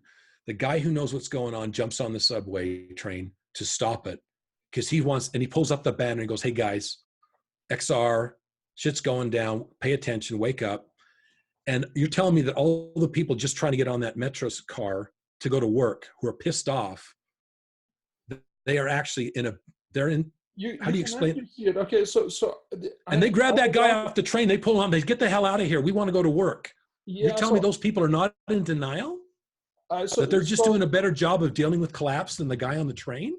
Okay, so let's define denial. So I would like to splice in this little piece, but they've taken it down on XR because basically it was embarrassing. But that was a turning point for XR, by the way. That metro, that was a turning point. But if you look at all those guys, basically the gluons on the train and stuff, and some the old guys are more revealing, but it shows you the public what they took down the public responses. But there, I kind of proves my point, and unfortunately, I can't splice that in here because XR is like, you know, erased that from history. You know, it didn't happen. Fucking communists, like, airbrush out the inconvenient. It didn't happen. Fucking hypocrites. No. Mr. Broccoli. We like the truth, except when it's embarrassing, and then we just airbrush it out. You fucking. By the way, you got to promise me we're going to do a video about the truth someday. Yeah, okay, we should just talk about the truth. If XR cared about the truth, they would leave that up. because they need to look in the mirror and they need to do some analysis. Rupert Reed has mentioned this bit, but what's key that proves my point about where the public is at is you can see this guy, he's basically a black guy, young black guy, and he needs to get to work. And he knows the full freaking story. He's bargaining with this old retiree, and the old retiree is glued onto the train. And he's saying to the guy, look, man, I need to get to work. He said, like, look, I know the climate. He said, look, and he starts bargaining with him. He says, I'll plant a tree. If everybody on this train, you know, basically says, basically, we promise to plant a tree, will you unglue yourself? And it's like, that's a hard offer to turn down, and you can see the old white guy's face. But you see, the old white guy is not communicating any new information. The guys on the train, he's not informing. Yeah, he's not informing. Climate change. They know about XR. They know where it's coming from, and so much so that he can make a good bargain. Like, I'll plant a tree if you just let me get to work. And that's very revealing, because XR's story is that basically we are waking them up. That guy, you're not waking that guy up. He knows all where you're coming from better than the white guy. You know, maybe the word isn't denial. Maybe the word is compromise. Everyone sort of understands what's going on, but they still want business as usual, and they resist. No, the egos. They're holding on to everything. You know. No, they're trapped. So that guy is trapped, right? Because he knows damn well what's going to happen if he doesn't get into work, right? Right. And so basically, this is where XR is really barking up the wrong tree, because every one of those guys on Canning Town, right? They partly pulling the guy off the roof of the train because they know his message. They're saying, like, I know, we've got the fucking memo. You cannot now then go and stand and, you know, basically stand between us and what we need to do to survive. We need to earn a buck. We need to get on this train because I've got a wife and kids at home. Damn. And everybody's that way. Business as usual. Yeah, but business as usual. What the guys on Canning Town, they're saying, I know the fucking planet's on fire. What the fuck do I do about it? You know, I've got to fight one fire at a time. The closest fire is my wife and kids that can't fucking eat because you're on a train, you asshole. Right. And XR just doesn't get that. Okay, so maybe we just have to wait until that guy can't feed his family. No, you see, this is what XR should be doing. Just wait for that guy to not be able to feed his family. No one needs to get on the train. As soon as he can't feed his family, then he's really pissed and he's in the street himself. No, he's jumping on the train. Close. But this is right. You must make the guy less able to feed his family. So in other words, what XR needs to be making those guys' lives harder. Right, not in the way, but not by jumping on the train or gluing themselves to it. No, because they're taking the heat. You see, what they need to do is they need to sabotage that train. Let's hypothetical. I'm not saying anybody goes and sabotages a train. I'm not going to. This is the sequel to your book, right? The law is. You're going to have a sequel to this book, and in that book, this is going to happen. This is a fictional. Okay, yeah, it's okay. This is hypothetical. If anybody does this to a train, it ain't me. I'm not going to be tricked by anybody that I know what the law is, and I know that I know the law. I get prosecuted harder. So okay, I'll admit, prosecuting attorney on the stand. I know what the law is. I've just admitted that I know the law, and I know that any incitement to violence is basically, I'll cite code and chapter out of the US law. So you got me there. I do know the law. And basically now what I'm saying is not incitement to violence. We're discussing basically a hypothetical situation for basically a novel. It's like fantasy football. Yeah. So here's the fantasy football that if I could replay, XR strategy, what they would do in a novel that I happen to write is they need to sabotage the train without the commuters knowing about it. So then the commuter's anger is basically focused on the system. You see, okay, let's go back to South Africa. The ANC, this is always somewhere where revolutionaries get to. And the ANC, the African National Congress, they found themselves in this position in South Africa too. And that's basically, you have a hierarchy, basically it's a labor camp. All the guys you're trying to save are the 80% of the oppressed population, the black population at the bottom. To actually get at the system and attack it, it's going to put more pressure on basically the people at the bottom of that pyramid. So at some point, and this often divides revolutionary movements, because half the people get all like, you know, they get female, they get feminine, they go, you know, basically the mammalian brain starts screaming, oh no, what about the children? You're being so cruel. And then the hard-headed guys basically in the movement say, look, it's the only way we can help the helpless is by basically putting pressure on. So we have to, for example, in South Africa, we have to mobilize the rest of the world to bring sanctions against South Africa, knowing full well that sanctions are going to hurt the poor most of all. They're hardly going to touch the white people. Now, why do they do it? Because they're doing what Roger Hallam's trying to do. They're trying to make those guys rise up in their own defense.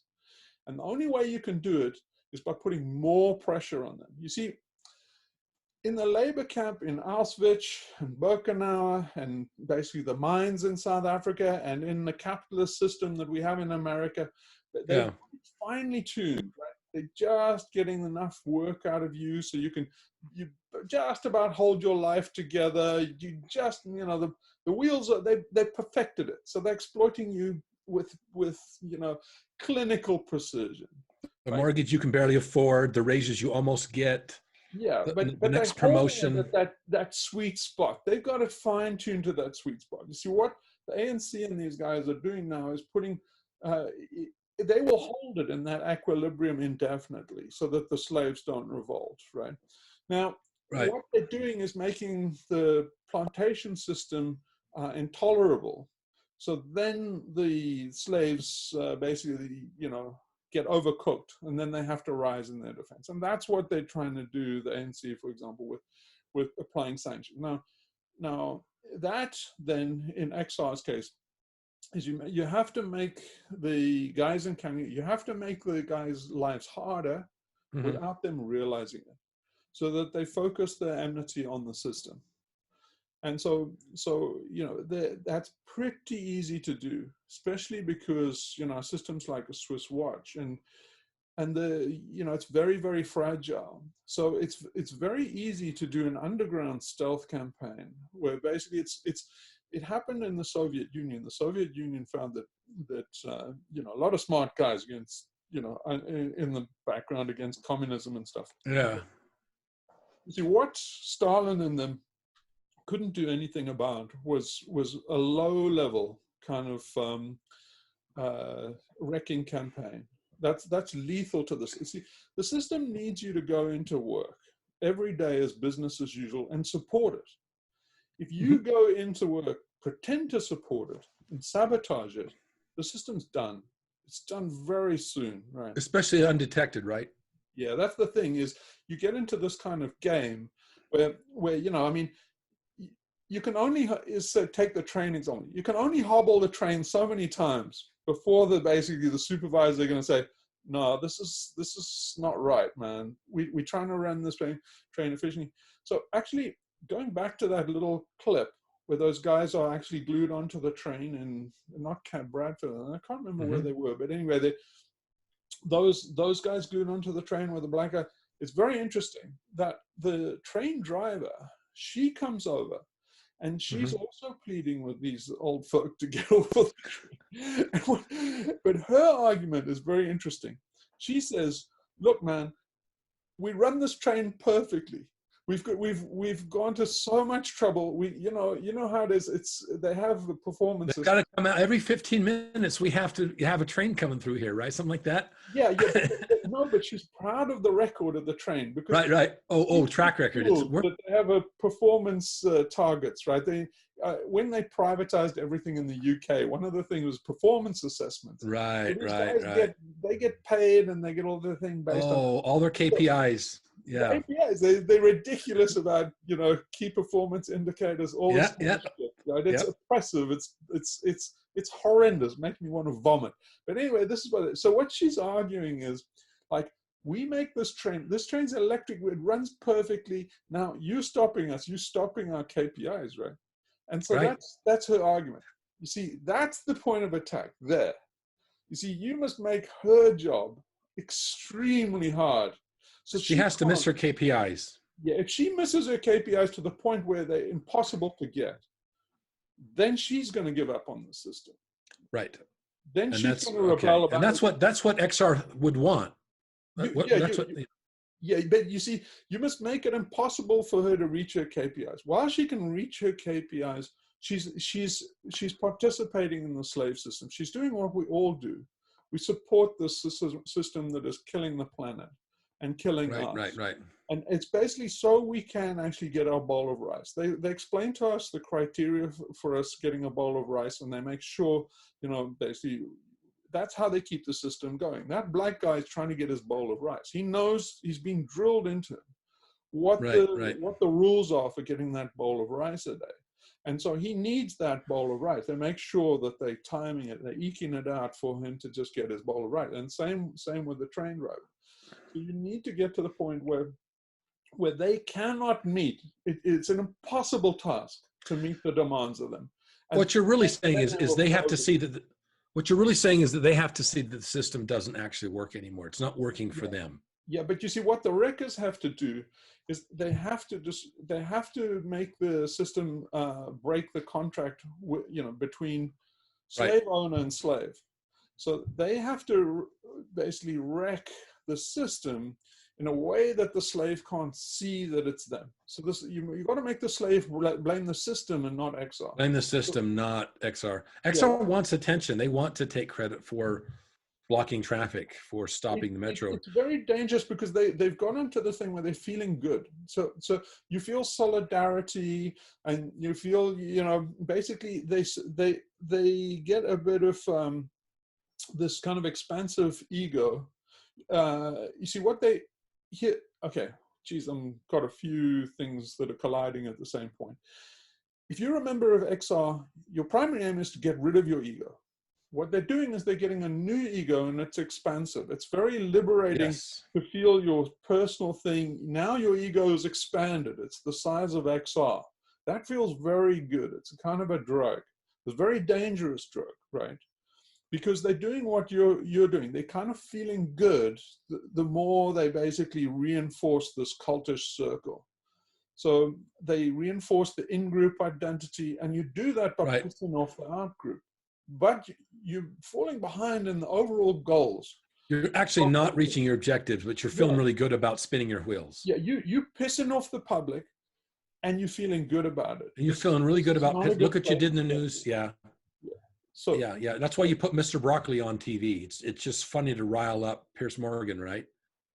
You get a kick out of those kind of things, or like Gail, she loves to go off message and talk about herself when she should be talking about the movement. Jesus, that's too much to go into to Gail, because Gail's a topic on her own. It's not a personal thing. It's just she's the only leader left. I mean, Roger's in jail. He's flying drones, being an idiot.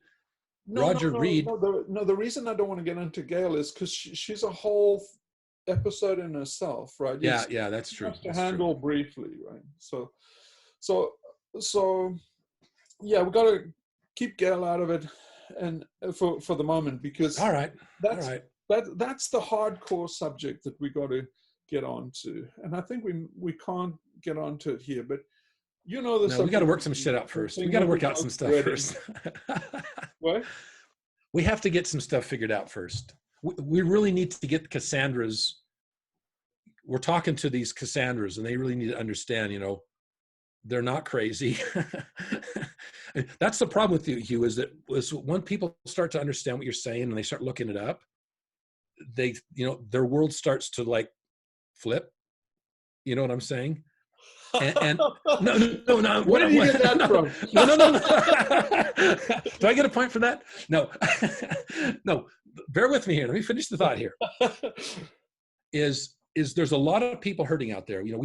I posted something on XR Med about eco-anxiety and how it's got symptoms. It's got physical symptoms. People actually physically hurt, insomnia, physical pain, IBS, constipation. There's all kinds of physical ailments that people are experiencing when they figure out what's going on. And it's that, I don't know what it is, the nervous system or whatever, insomnia, right? And these poor people who believe you and are following what you're saying, they may be the only ones they know. And they tell people, and other people are like, I don't want to hear it. It's that plight of Cassandra. I want to get back to that again. You know, and every time you talk about something, I get it, but I'm going back to who we are and what the audience, where they're struggling right now. Can you feel that? Especially after you guys talked about awake. That was a pretty powerful interview you did with George. You guys got really, I mean, the mind prison. And if you start understanding that, it's kind of scary. You know? Yeah, this is all very scary stuff, but this is the meaning to life. So exactly. You said, okay, you said something incredibly profound. You actually said what the purpose of life is in that video with George. Yeah, but people don't hear. You see, but you said it. You said it in one clear sentence. The purpose of life is. Say it. Well, so self-actualization, self-realization, right? Yeah, so I would characterize it as the ripeness is all, because there's a lot of baggage. If you say the ripeness is all. Well, every word we use at this stage is loaded with all kinds of bullshit that other, like you say ego, how many other people have already tried to define ego for people? And they don't really know what you mean. So you came up with the alien cortex because you couldn't use the words that already people had, because and some of this stuff, when you say self-realization, too quick. Yeah, if you use the normal, see, we want to head for new territory. Exactly, we don't want to cover something. If you want exactly, we want something fresh and new here. Yeah, so it doesn't hurt to do a neologism or two, and so the alien cortex is a good metaphor for it. But okay, so the alien cortex is ego. Okay, but that has to be said sotto voce on that. Don't think you've got the alien cortex. It's much bigger than that. It's a kind of a principle of the universe, and in some ways you have to think of it like the organizing principle. So it's kind of okay. Let's do a little metaphysical deep dive on the alien cortex since we got there. It's the opposite of chaos. It's order. And so it's crystalline order, and it's kind of in the pursuit of this perfect, dry, crystalline perfection. Okay, now from your videos, what I hear is boxes, days of the week, clocks, square rooms, square boxes, frames, spreadsheets, math, numbers, digital binary system, digital binary, exactly. All of that is this one world of squares and boxes, frames. Yeah, frames, Procrustean frames, all of this kind of thing. I mean, I'm going through your videos and all the things you've explained about the alien cortex. It's all of that. It's and what is it not? It's not cryos. It's not seasons. It's not analog. It's not. Right. So that is, you know, basically, okay, let's leave all that and call it left brain, because that's an established culture. So the right brain thing is Kali, and that's nature. It's disorder, and it's the entropy that we're fighting against. It's the darkness. And so we, in our Western Apollonian ideal, we've made an ideal out of the Old Testament God, and that's the God that Gail goes on about, you know, when she's okay. Let's go here with Gail then. I think you brought it up. It's easy to say she's got like daddy issues and she's bringing them into the movement, and she needs to sort that shit out before she leads the movement. Yeah, but let's not get personal today. But I promise to get personal and stuff, because we haven't got time to muck about. Okay, so you're talking about, you said Apollonian. So Apollonian thinking. Thing, yeah. So in Apollonian, so that Apollo thing is basically a kind of a heroic escape from Kali and death and disorder. And is that the patriarchy? That's the patriarchy. But the patriarchy is the Old Testament God. It's the guy with the big white hair. You know. Okay, so does he have a name? Yeah, he's Satan. No. In the story, in the Bible. Yeah, you just call him God. Yahweh. So it gets. So Adam and Eve are in. Hold on. Adam and Eve wake up in the garden. We're going to go to the story. Let's go back to the Garden of Eden. Adam and Eve wake up, and they hear a voice, and it's God. Who is that? Is it Jehovah? Elohim? Jehovah. Is it Elohim or Jehovah? It's Jehovah, but Jehovah. But isn't Elohim Jehovah's dad? How does that work? That's Mormonism. Okay, wink, wink, nudge, nudge. Okay, so you're talking about Jehovah of the Bible. Yeah. Is the Apollonian. Yeah, Allah, or basically, you know, God the Father. That guy. The guy with the big beard in the Old Testament. Okay, Jesus' dad. Jesus' dad. Yeah. Okay, Jesus' dad is talking. Some people think that's Jesus, though. This all gets really confusing. Okay, so there's this guy that confusing really quickly, but the basic. But let's talk. Let's go to the story. That guy's the devil. The guy. No. No, he's the snake. We'll get there in a second. Let's start. No, the snake. Okay. No. Let's start at the beginning of the story, and then you could explain the snake. Okay, so let's common ground, right? Let's get on the same page. Okay. Adam and Eve are in the garden. It's a story. Adam and Eve are in the garden, and Jesus' dad, in some religions it is Jesus. And, right? Just call him Jehovah. Can we call him Santa Claus? Can we do that? Santa Claus is in, but... Okay, no, don't. Okay, whatever that... Okay, there's this other person. Jehovah, right? Okay, Jehovah. Okay, Elohim. Nickname. Okay, Jehovah comes down. What's the first thing he tells Adam? Even before Eve's there. He tells him, don't eat from the tree of knowledge. No. He says, you've got dominion over the earth. Do whatever the hell you want. Yeah, that's right. So Genesis, okay, that's all I want to talk about. I don't give a shit about the rest of that story. You go to the Bible if you want to read the rest of that story. God tells Adam, the earth is yours. Do whatever the hell you want with it. You name everything. It's yours. Right? Yeah, so that's and when there's a guy, and then when there's a guy down in Brazil who's destroying the rainforest, and there's an orangutan that jumps up on that thing and starts pounding, throw that orangutan clip in there. That's straight from Avatar, right?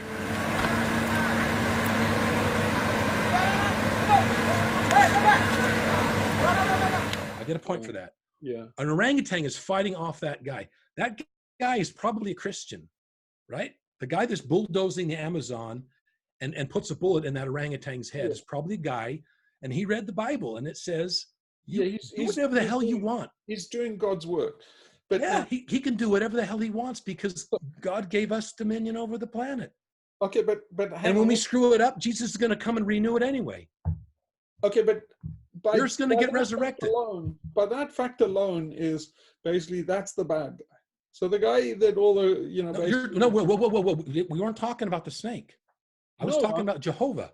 I mean, Jehovah's the bad guy. Jehovah really wants us dead. No, what? Yeah.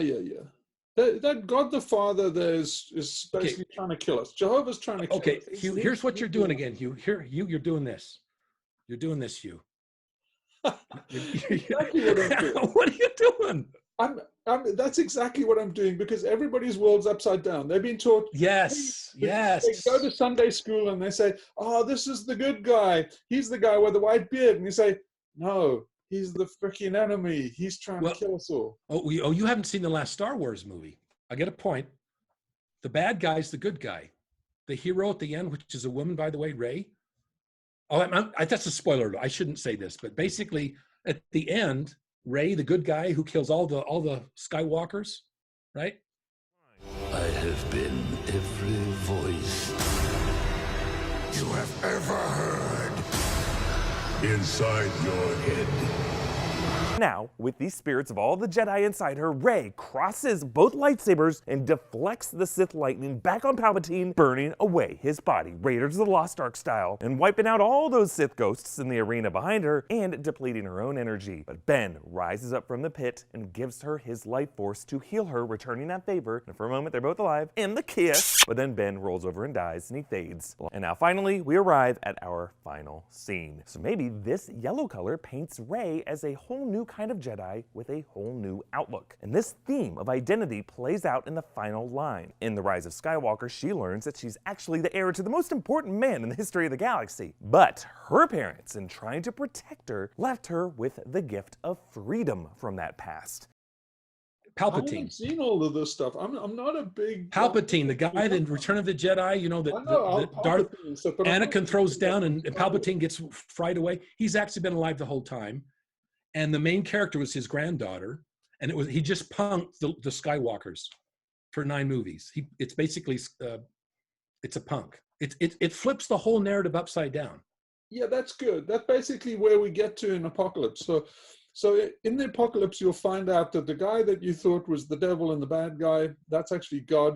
The guy that wrote the Bible and, you know, Christians try to say, you know, he's the savior, he's the guy trying to kill us. Okay, so let's stop right there. Okay, that's some serious shit, but I don't want to even go there. Tell me about the snake. Who's the snake then? The snake it delivers you, because what the snake represents, you see, the snake from ancient times represents rebirth. So how does that work? So Jehovah tells Adam and Eve, the earth is yours, do whatever you want, name the animals, you've got dominion, you know, burn it down if you want. I'm not going to stop you. In fact, you kind of should do it, right? Because you need to multiply and replenish the earth, and so just keep having babies. Well, he knows. Hold on. But then you're saying that redemption comes up like a snake? Yeah. So don't forget that the Bible's trying to trick you, right? It's trying to deceive you. So okay, I'm there. So they're going to read the wrong meaning of the snake. The snake is actually from Asclepius. It's Asclepius's snake from the Caduceus. You did a whole video on the snake. Maybe you don't need to tell me now because there's a whole video on that. Yeah, but snake is traditionally basically, because snakes shed their skin in ancient times, they thought that they were like phoenixes; they could be reborn. And so basically Moses wrote Genesis, right? The Moses character in the Bible really was the actual person who penned Genesis, most probably. And so Moses is writing for, you know, basically freed slaves, Jews, and the, you know, walking around in the desert. And so he's using the snake, which is the liberation. He's, you know, basically using them as a useful idiot to his story, that you're being punished and driven out of the Garden of Eden because you're a naughty boy, basically. You know, Eve is going to give birth in pain. And Adam's is that what the snake is? So it's civilization story. They're saying, like, you know, it's not us that's enslaving you. It's Jordan Peterson, basically. He's saying, life is suffering. And it's saying, like, it's not us doing the suffering. It's not the labor camp. It's your fault. You know, basically, it's kind of trying to say, like, we didn't make Auschwitz. You did it. You know, you were a naughty boy. That's why you're in Auschwitz. That's why you have to do Arbeit macht frei. You'll be free. You do your work now because you did it. See, it's a slave narrative. It's to keep slaves in place. Okay, so you told me earlier that Jesus's dad is, you know who, the bad guy. But you also described from that origin point on in the narrative that several billion people have in this world, that's the patriarchy. That's a patriarchal system. It's the Apollonian. You call it the Apollonian? Apollonian. It's Apollonian. It's heroic masculine stuff. It's basically fantastic. Yeah. Okay, so all this time, where's the matriarchy? Where's that other force? Where's the Kali you were talking about? So this if is it's not the snake? Patriarchal story, right? But Moses is a patriarch. In fact, he's doing what Joseph Smith does. But Moses is the guy with a white beard and stuff in real life. And so he's like making himself into God almost shamelessly. Like, that's Brigham Young, not Joseph Smith. But okay, keep going. Well, Brigham Young is the guy with the white beard, like Moses. No. The American Moses was Brigham Young, not Joseph. Yeah, keep going. No. I mean, Joseph Smith wrote the Book of Mormon, and it's Joseph Smith's own life story. So Mormon and stuff is Joseph Smith. You have to be a fucking fool not to see that Joseph Smith's writing an autobiography, and he's subtly saying, "I'm God," you know, kind of thing. You know what I mean? Yeah, so I get that. Moses is doing the same thing. He says, "Oh, you know, God's a guy with a big. He's a patriarch with a staff. Got it. With a big white he beard. looks like me. Got it. Moses, that's interesting. You mean like your white beard? Yeah, kind of like me. He kind of looks like me, but he's not me. But he's, you know, like, oh, come on, man. You're just trying to say, you know, basically you're painting. Okay, so you're saying Moses. You're saying Moses is the George Lucas of the Old Testament. He writes the original trilogy, which is Genesis. I'm getting some points here, right, for these movies, right? Yeah. Okay, I think I'm winning at this point. He's coming up for the story of. You see, these are essentially. It's his backstory. Explains his authority. Yeah, but okay. Essentially, these guys they still have a vague hunter-gatherer memory. So they herders, right? They goat herders and stuff like that. But they still they make like an image to Baal and stuff, and it's sure long ago that those, if you go to Çatalhöyük, right, in Turkey, those guys they're praying to the bull, right? They're not domesticated yet. It's an uruk. It's basically a Taurus in the sky, right? It's basically a power figure from nature. And so it's that cow is the female thing. So that's the god. You see, Moses trying to write the female thing. All the Bible tries to write the female version of God out.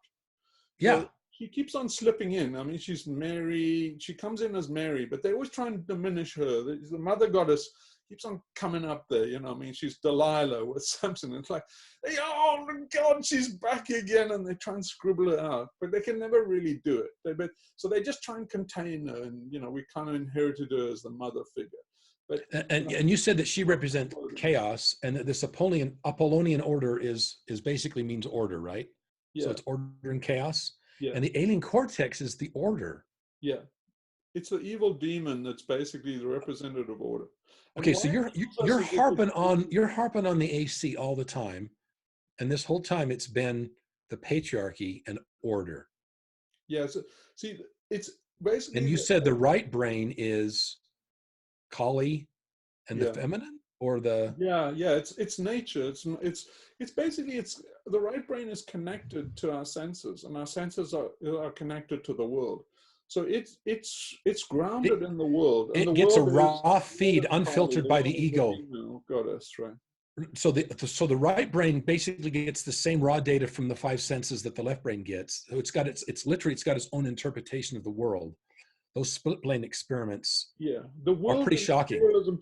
So it's giving us the input from materialism. So right. Mater is the root. Material comes from Mater, the prima mater. And so basically Mater means mother. It's the earth mother. It's our mother right. talking to us, and we are, you know, children of the earth. So we're children of Kali. It's great. She's greatly ironic because she gives us birth and she takes it away again. So she destroys us in the end. And that's what our fate, our material fate. And so it's an undeniable absolute fate. Yeah. Right.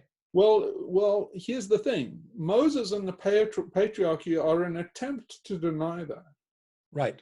We can live forever. We can go to Mars. Our material nature. So we can download ourselves to a computer. All of that is to try. So are we trying to get away from Kali? Yeah, that's the whole thing. That's the whole thing right in a bag. You see, this is what I try and tell.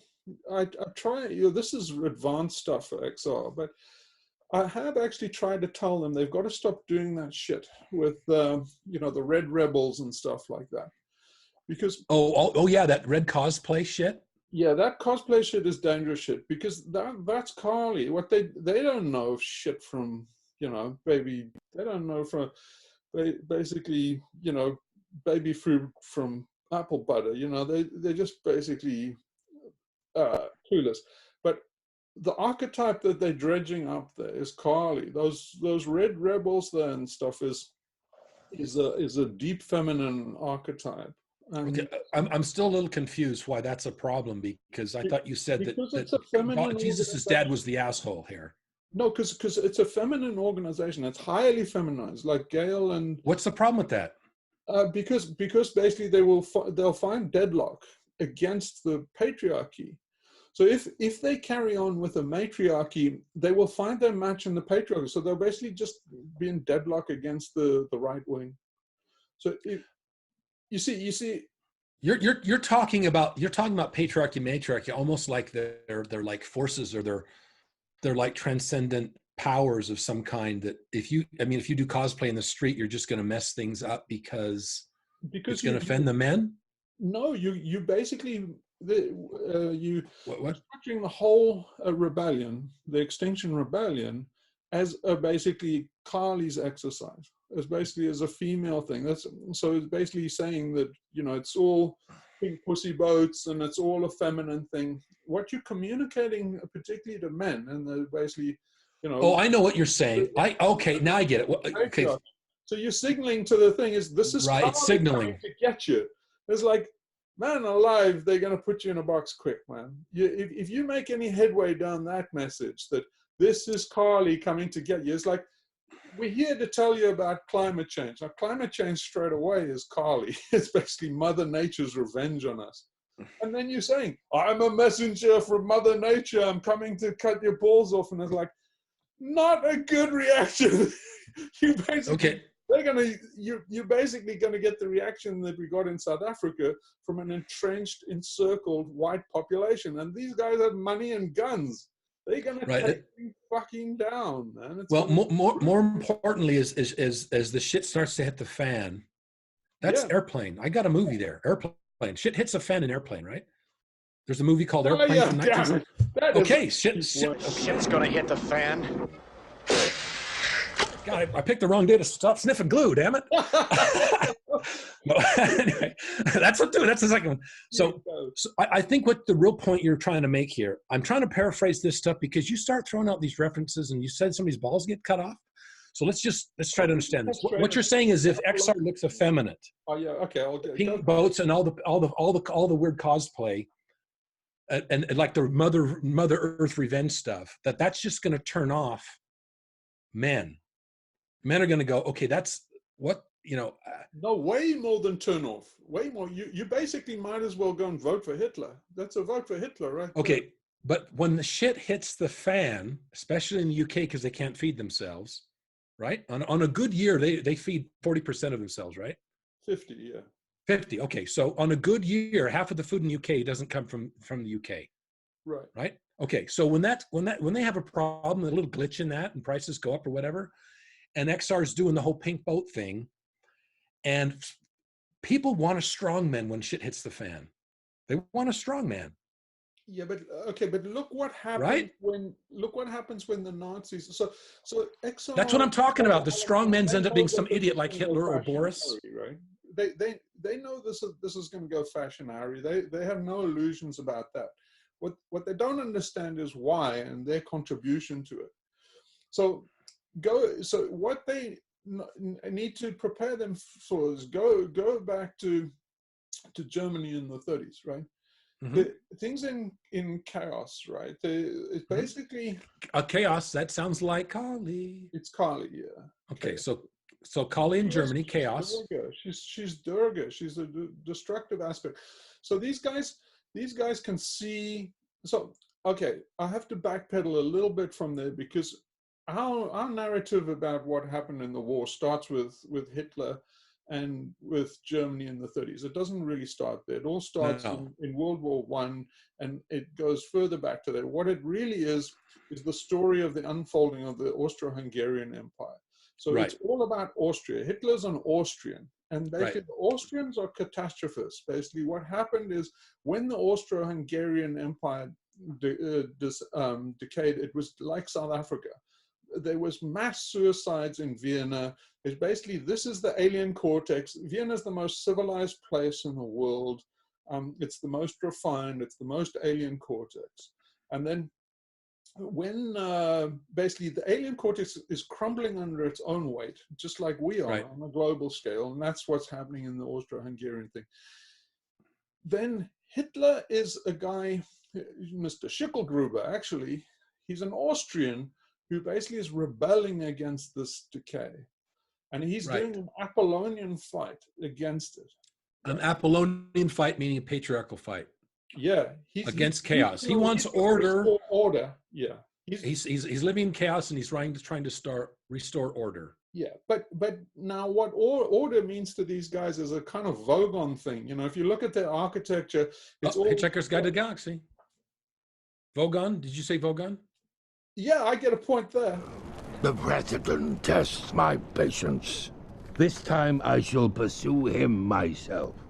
Ready, my ship. Fantastic. At last. Ah, that's 1 hour for lunch, everybody. I think I'll have soup today. Yeah. Oh, yes. Okay. You gonna read some poetry? It's basically this unimaginative kind of bureaucratic Vogon thing. It's David Icke talks about this. He says basically what these, is it the lizard people, the reptiloids or whatever?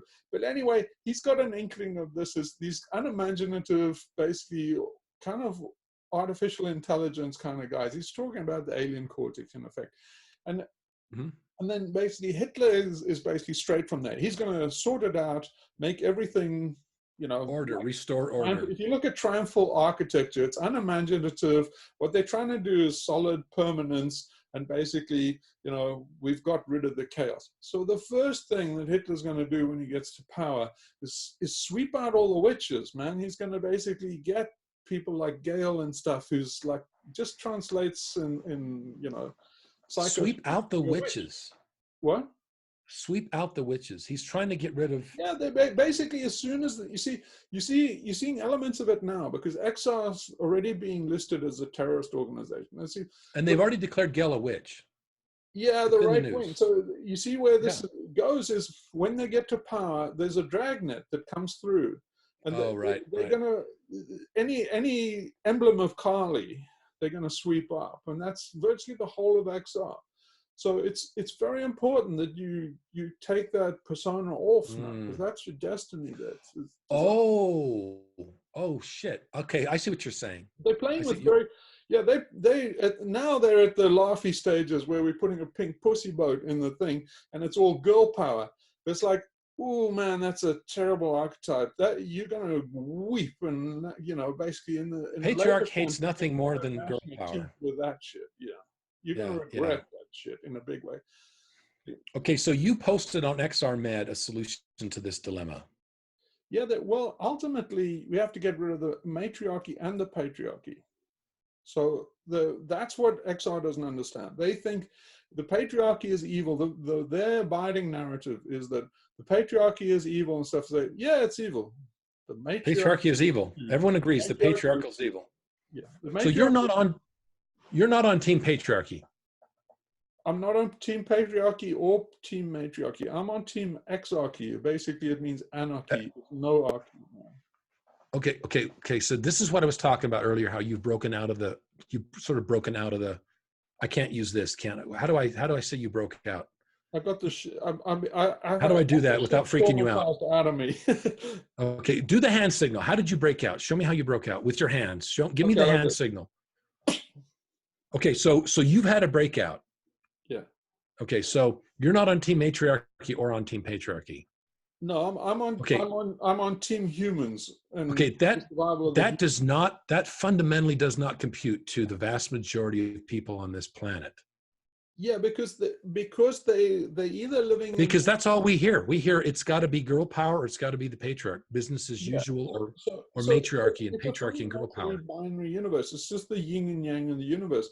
But we're going to go down with that yin and yang. We basically the test for us, the IQ test that we're failing is we got to get beyond the duality of this yin and yang.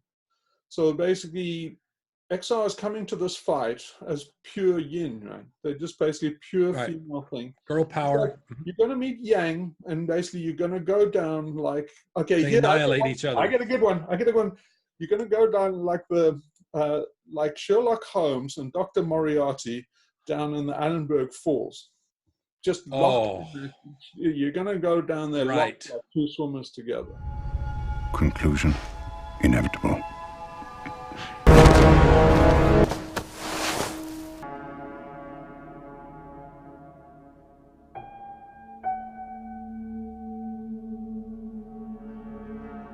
Oh wow. This is like Darth Vader jumping Palpatine at the last second and throwing him over. Yeah, they both. And he dies too.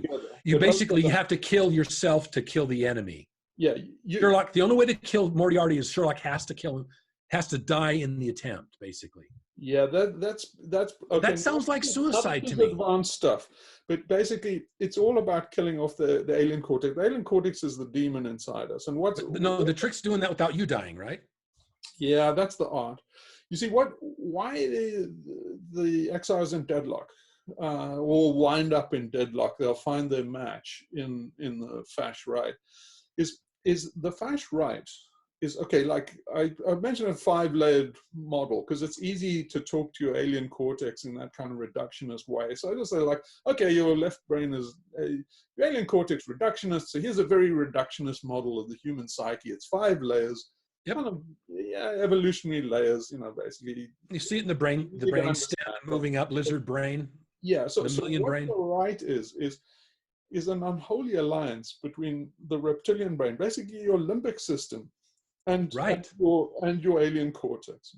So then you see all the territoriality, the alpha male syndrome, Lebensraum. Basically, you see. Basically, that's why the cops wear these fucking glasses all the time. Is because the eye is very important to your limbic system. It's basically reptile shit. You know, it's all fucking. That's why they wear camo and all of this stuff. Is because it's basically their reptilian brain is saying, "Ooh, wouldn't it be cool if I looked like a lizard?" You know, it's very simple psychology. Okay. So, yeah, so you go and have a look at, say, Hong Kong riots, right? You have all the guys, we're here to keep order. They virtually out of the Ninja Turtles, man. The guys are wearing purely reptilian things. They're pure reptiles. It's like... You got another movie there. I want you to know that I appreciate your intentions, but you can't change the world like this. Okay, Leo. Time to teach you a lesson.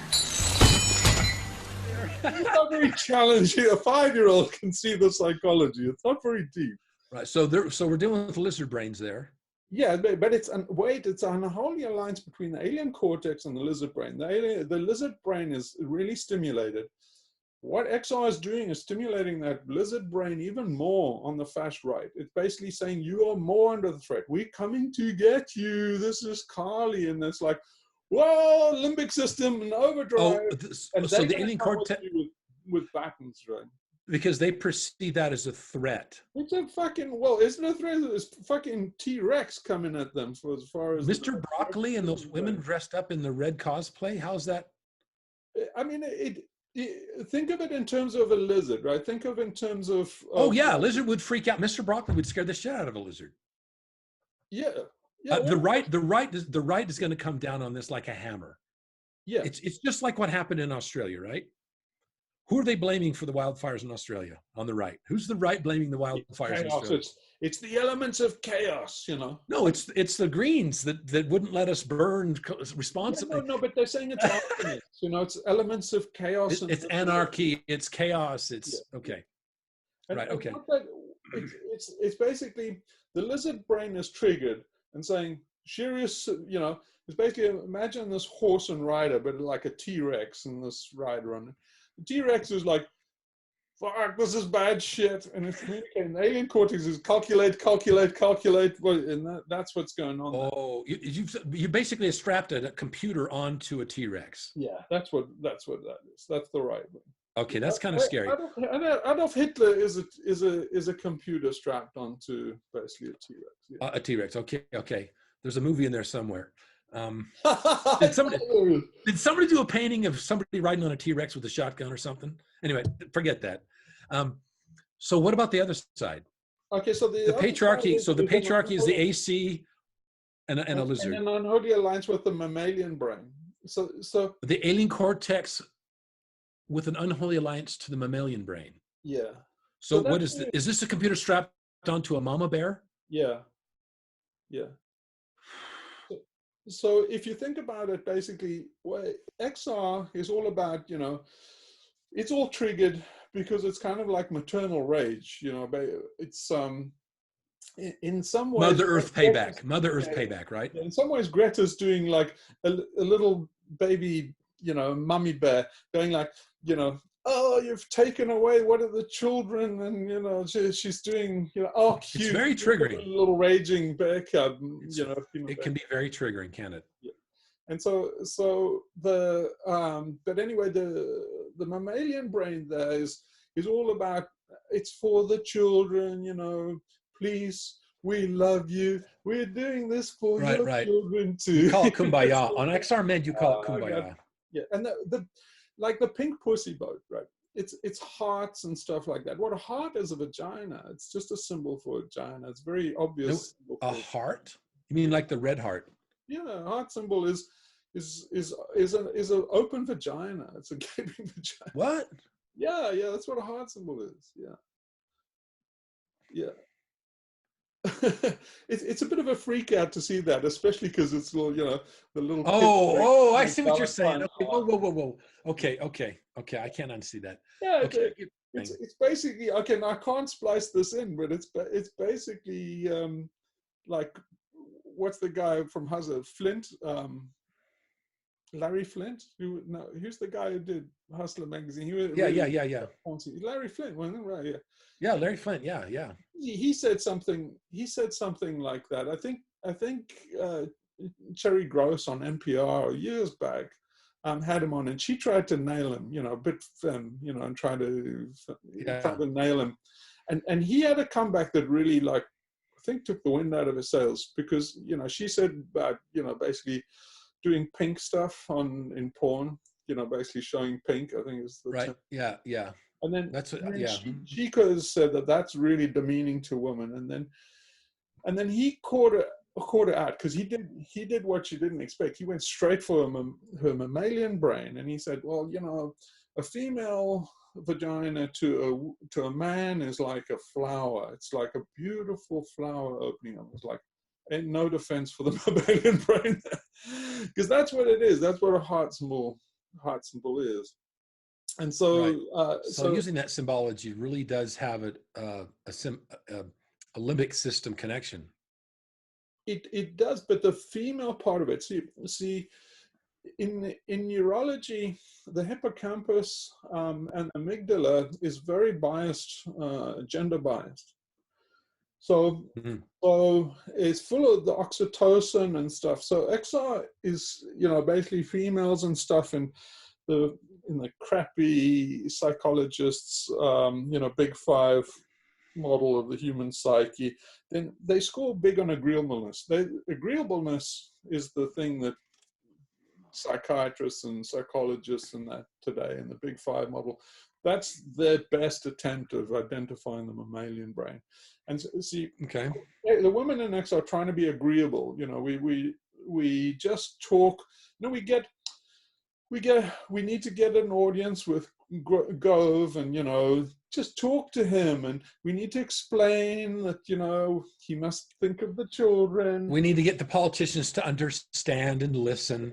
We're going to starve ourselves if you won't listen. It's a lot of self-immolation kind of stuff as well, self-harm. Yeah, and so that's oxytocin. It's all an excess of oxytocin. So let's talk about the hormones on each side. So it's estrogen and oxytocin. I mean, don't take my word for it. If you really want to shoot me down, you go and put it to the test scientifically. You go and put a catheter in all these guys' arms when they, doing their shit in XR. You'll find that they have very high levels of oxytocin and estrogen. Well, the word on the street is if the word on the street among young people is if you're a young man, especially in London, and you want to hook up, go to an XR rally. Yeah, it's a way. I mean, it's better than Tinder. Oh, sure. Half the guys in the rallies are just basically faking being female so they can try to get laid. They know what the rules are, right? Yeah, I mean, I hate to say that, yes, but at the same time, that can be self-defeating because we've got to get along. Well, it's fucking self-defeating. If you want to save this fucking species, it's fucking, trying to get laid at an XR meeting is probably not a good thing to have on the agenda at this point of the collapse. But I tell you, 50% of the guys at least must be there for that. So anyway, I'm not sure that's a bad thing. No, it is because right, we haven't got time for this shit. Okay, it goes back to what we started with. How much time have we got? Do we want to spend the next 30 years and be heroes, have another generation of just, it seems like a lot of people just want to sort of go through the motions and do what they've done the last 30 years. And we don't have time anymore. Yeah, we don't have the resources to do that. You see, let's stop talking about this stuff and let's focus on what we need to get done here. Yeah, right? let's talk of it in terms of Apollonian male terms. Is XR is in a battle, in a fucking battle to the death. So that it's in a military. It's called Extinction Rebellion. Yeah, it's not Extinction Rebellion. Yeah, but it is a fucking revolution. It is a real revolution, and it's not a fucking picnic. So forget what your mammalian brain is telling you, that you can be, you know, sweet talk your way out of this, or nag the, you know, the establishment, Or guilt them into doing something because I won't eat until you, These are women's tactics to basically, what they're trying to say is basically, you know, go out and hunt. Is essentially what they're saying. They're basically, they domesticated females, and what their brain is saying is like, henpick this guy, you know, don't be at home, go get a job, go solve climate change. And they're doing this on a big level. They're basically going to Boris Johnson and saying, what have you done about climate change? It's just like, don't bring your mammalian brain to this fight. It's a war to the death. Because if you go back to what we're saying about, you know, South Africa, and then these guys it's not Martin Luther King. It's basically, no one was going to fight to the death over fucking civil rights.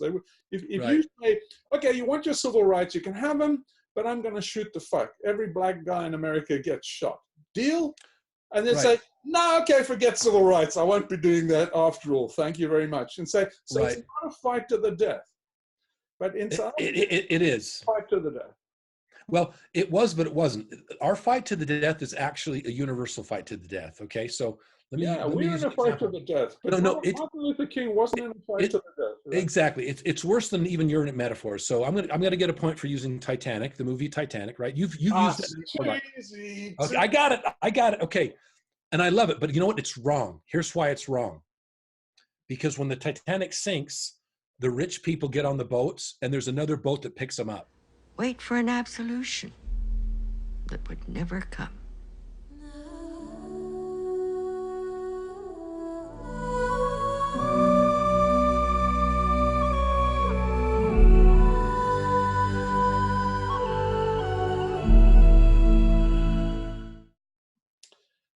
We're not in a boat. We're in a plane with the engines, and we burned all the first class had a party, and they burned all the gas. There's no parachutes. We're all in this plane. What I'm saying is, Elon Musk can't go to Mars. I'm gonna try claim this point, because I bet I don't have the movie, but you know what I'm saying. What I'm saying is there's no other ship that's going to come save us. Yeah, okay. Elon Musk isn't going to Mars. We're not. The moon base isn't going to save us. Yeah, the Earth is one ecosystem. It's one glass ball. It's one. There's only one vehicle. There's only one place we all are. We're all on the same island, right? I'm going to try and there's no way to get off the island. I'm going to try and steal a point here, because I bet you there's a Flight 93 movie out there. And there is a Flight 93 movie. There is. Okay, so I think the better analogy is that an XR should stitch this on their pillow, because that's the situation we're in. It's more like the guys on Flight 93. We're going to have to do something. They're talking about crashing the plane into the ground. We're going to have to do something. Look, I'm putting a plan together. That's what we're doing. To take the plane back from the hijackers. You know, the cabin crew and all the on the flight deck and the cabin crew, they are all terrorists. They're taking us to our death, because they're the elites. They would rather die than basically live as ordinary folk. You can take that as read. If you don't know how aristocrats work, they rather die than stop being aristocrats. If you just have to take that as read from me if you don't know what an aristocrat. You said that earlier about a lot of Americans would rather die than not eat meat. If you ban meat, they would go, okay, yeah. But the 1%, if you go to Bill Gates, if you go to any, you know, Elon Musk, anybody that's, you know, Zuck or any of those guys, those guys are younger, so maybe the point isn't it. But an old established guy who's used to riches, the boomers. Let's talk about those damn boomers. Or entrenched. I'm going to go there. Entrenched boomers. No, I mean the super elites, right? They're all boomers, right? Yeah, okay. This whole planet's being run and people. Okay, the Koch brothers. You take the Koch brothers and you say, you know, all established wealth like that. You say, look, dudes, here, you can live as an ordinary person. This is the last emperor. You can be a gardener or dead. And they'll say, shoot me now, baby, shoot me now.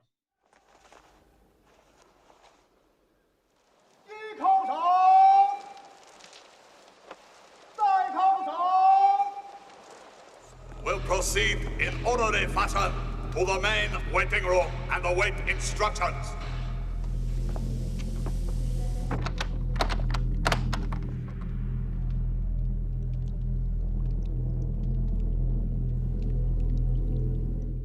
Right.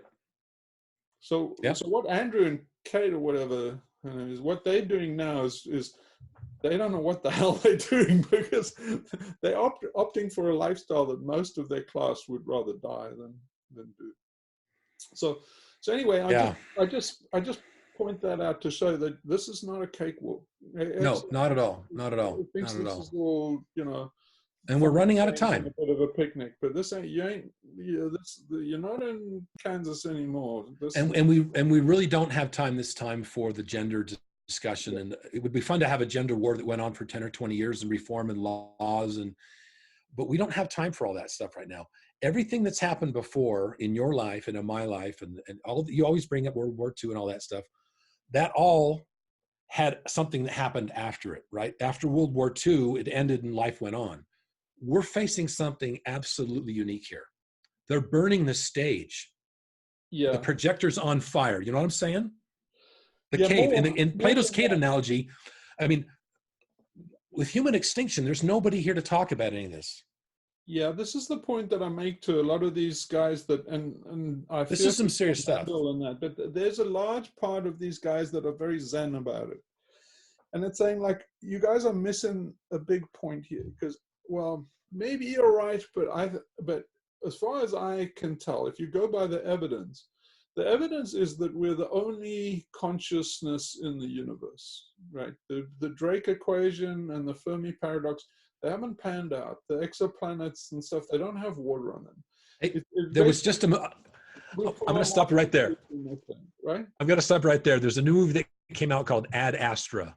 Brad Pitt. Damn. And basically his dad believes that there's life out there in the universe, and he goes all the way out to the edge of the solar system to try to find life. And he realizes it's sterile. The Earth put its hopes in him. And now its fate is on me.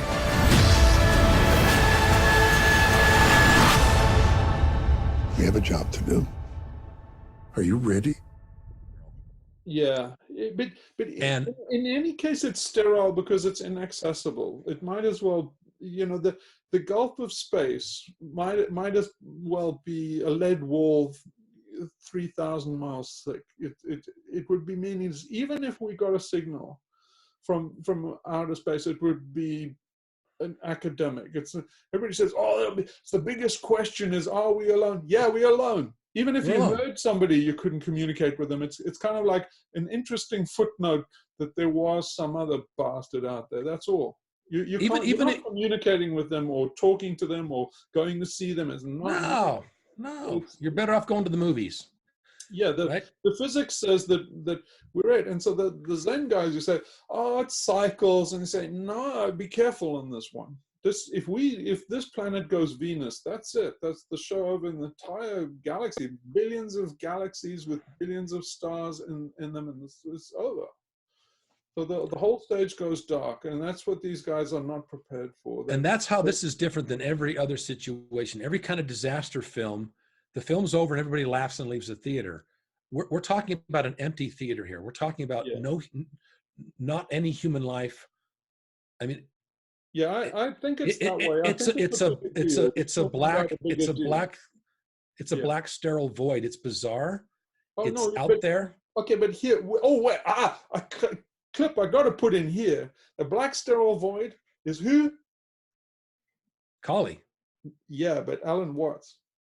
Alan Watts. There you go. Alan Watts. Your big black void. Now, I'm sure that most of you know the old story about the astronaut who went far out into space and was asked on his return whether he had been to heaven and seen God. And he said yes. And so they said to him, well, what about God? And he said, she is black. Now, when you come to that conclusion, you must be very careful, because you may make an unwarranted jump. Namely, the jump to the conclusion that that intelligence, that marvelous designing power which produces all this, is the biblical God. Be careful. Because even Jesus used the analogy, the Father. But nowadays, we are in rebellion against the image of the authoritarian Father. And so we should think, first of all, in contrary imagery. And the contrary imagery is, she's black. Imagine instead of God the Father, God the Mother. And imagine that this is not a luminous being, blazing with light, but an unfathomable darkness, such as is portrayed in Hindu mythology by Kali, K-A-L-I, the Great Mother, who is represented in the most terrible imagery. Kali has a tongue hanging out long, drooling with blood. She has fanged teeth. She has a scimitar in one hand and a severed head in the other. And she is trampling on the body of her husband, who is Shiva. Shiva represents also, furthermore, the destructive aspect of the deity, wherein all things are dissolved so that they be reborn again. And here is this blood-sucking, terrible mother as the image of the supreme reality behind this universe. Yes, yes, yes. So even Kali doesn't want that outcome. That's bad for Kali. So Kali is they say it's Maya, right? Another name for her is Maya or Lila, and they mean the illusion. They as I understand it, Maya actually loves humanity and wants us to just. She wants to play. She wants us to live, play, and die. Yeah. She wants to. So they say in like Tantra and that she wants to sport with us, and so she's girls just want to have fun. The music, you got a half a point for that. I can't sing. But okay, so why not just align yourself with Maya? She doesn't want to end the game, but we're making a monstrous assault on Kali too. So basically, we're doing a real no-no. This Apollonian and our alien cortex, it's trying to break the game between Kali and the oldest game in the world between the yin and yang, and it's trying to win outright overall. And what you're describing, I think, it's going to end the game that way, and I don't want that outcome. It's a shitty outcome. I don't think. Well, I think its end game is actually AI. Yeah, but AI is the sterile and dead. Yeah. So AI. What people don't realize about AI, Stephen Hawking, he wasn't as bright as people think. In fact, he was a little bit stupid. And the AI thing and that idea that AI can carry on is bullshit. He didn't understand AI. Oh, so it can't carry on, but isn't that its wet dream? It is, but it's a wind-up toy. It can't work. It can't work. It's but it will. After it kills everybody, it's going to kill everybody, and then it's going to realize, oh shit, I needed them. Oops. No, it's more like this: is you get a wind-up toy, you wind it up, and you say, okay, this is me now, and I'm going to go, and it's like, let the little wind-up robot go. Yeah, and then kill yourself. And then it's like, and it's going to go, ning, ning, ning, ning, ning, ning. That's what I just said, is it kills us, and then it dies because it needs us, and it didn't know it needed us. We kill us. No, we kill us. That's the danger. The alien cortex will kill itself. That's the danger. You see, this is the danger where Jem Bendel and deep adaptation have a strong risk of heading to this territory. So if if I could give a homework assignment for Jem Bandal is you got to go and look at those cults and where they went. You look at Jonestown, look at Heaven's Gate and Marshall Applewhite. It's unless you want to do their story, I don't think anybody. You know, can I make a case for that? Horrible snuff. Yeah. Can I make a case for that? That is one actual possible solution to eco-anxiety. If you really realize what's going on. That's a permanent solution. No, listen, bear with me. No, bear with me. When you realize what's really going on and you're like, okay, what do I do? I've got maybe 30, 40, 50, whatever age you are. What do I do with my life now that I know that it's all going to end? You know, So to me, it's a great sin. So here. Well, hold on. Let me see. There's two questions you've got to ask yourself at that point. Okay, cool. My life's going to end prematurely because of climate change. Where do I want to be buried? Where do I want to die? No, you see, I don't. And hold on. And then number two, who do I want to hang out with before that happens? And I'll tell you, it's a good alternative. Join a church, join a religion, go get baptized. No. Lose yourself in a cult. No. Yeah, absolutely. Why not? No. Why not lose yourself in a cult? Okay, so because it's a great sin. So a great sin? No, just go. What does it fucking matter? No, it matters a lot. So here's why. Hugh. Before you say that, I know you believe that. I know you believe you actually make a difference, and that one guy can make a difference. But I'm sorry, it's not happening. Not that. No, you're missing it. It's not been happening. No one's paying attention to your videos. I mean, you're not getting a real. That's not what I'm talking about. Let me finish. Okay, I'm sorry. Go ahead. So it's a great sin against who we are. It's a great sin against Kali. It's a great sin against the matriarch. It's basically all the gods. All the gods are pissed off by that, and by that I mean all the parts of your brain. So the way it basically it's the sin of dying unripe. So if you go there, unripe or unright? Unripe. Yeah, it's green, like unfinished, like unfinished. Yeah, it's basically having a bad show. It's basically being it's like booing you. The gods will boo you off the stage if you take that route. So I can't put it in any other ways but metaphorically. But the sin you're doing is like bad theater. It's crap hack ending. It's about like bad script writing. And if you say that all of this is a theater, so Shakespeare understood it, and it's in King Lear. So you know, and also in particularly, all the world's a stage. All the people, you know, all the men and women merely players. So it's out brief candle. Life is but a walking shadow that stretches and frets its hour upon the stage and ends no more. So it's basically Hamlet is our alien cortex, and that's the bleak nihilism of, you know, this kind of empty nihilism. If you go out, if you end Hamlet on that note, it's the shittiest play that anybody's ever wrote. If you want to go out like that, if that's what your contribution to this stage is, oh, fuck you, man. Just fuck you. It's basically, you need to do the full experience, great theater, do a fantastic performance, and die ripe. And then that's in King Lear.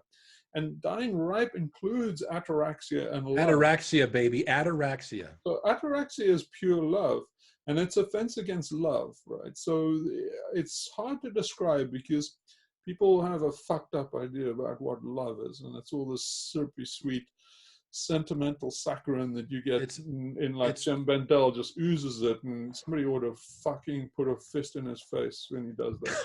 What? No, I'm seriously, nobody needs that sentimental shit called, you know, love, and that's not love.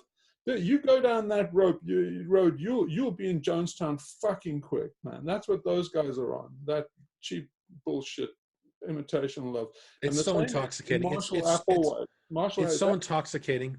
To be in a cult. Have you been in a cult before? It's a drug for catching people. It's a drug for catching dopes. It's basically Rufinol. Basically, that love that Jem Bandal is talking about is Rufinol for people he's going to get fucked in his organization. And I can't stress that enough. If you think that's harsh, double it. I would like to double down on that. So you've actually experienced really, really bad shit that they're peddling there. This love shit. It's not love. What love is in King Lear. Basically, you know, they always talking about love. That's a big signal that it's not love. Love doesn't talk about itself. In King Lear, basically what Cordelia says, she's cordial, basically. That's the whole point of her name. And she says, basically, love and be silent. That's the whole point of that fucking scene about the, you know, where Goneril and Reagan, they're mouthing off, oh, how I love they're doing Jim Bandel and Deep Adaptation. And it's like, it's fucking awful.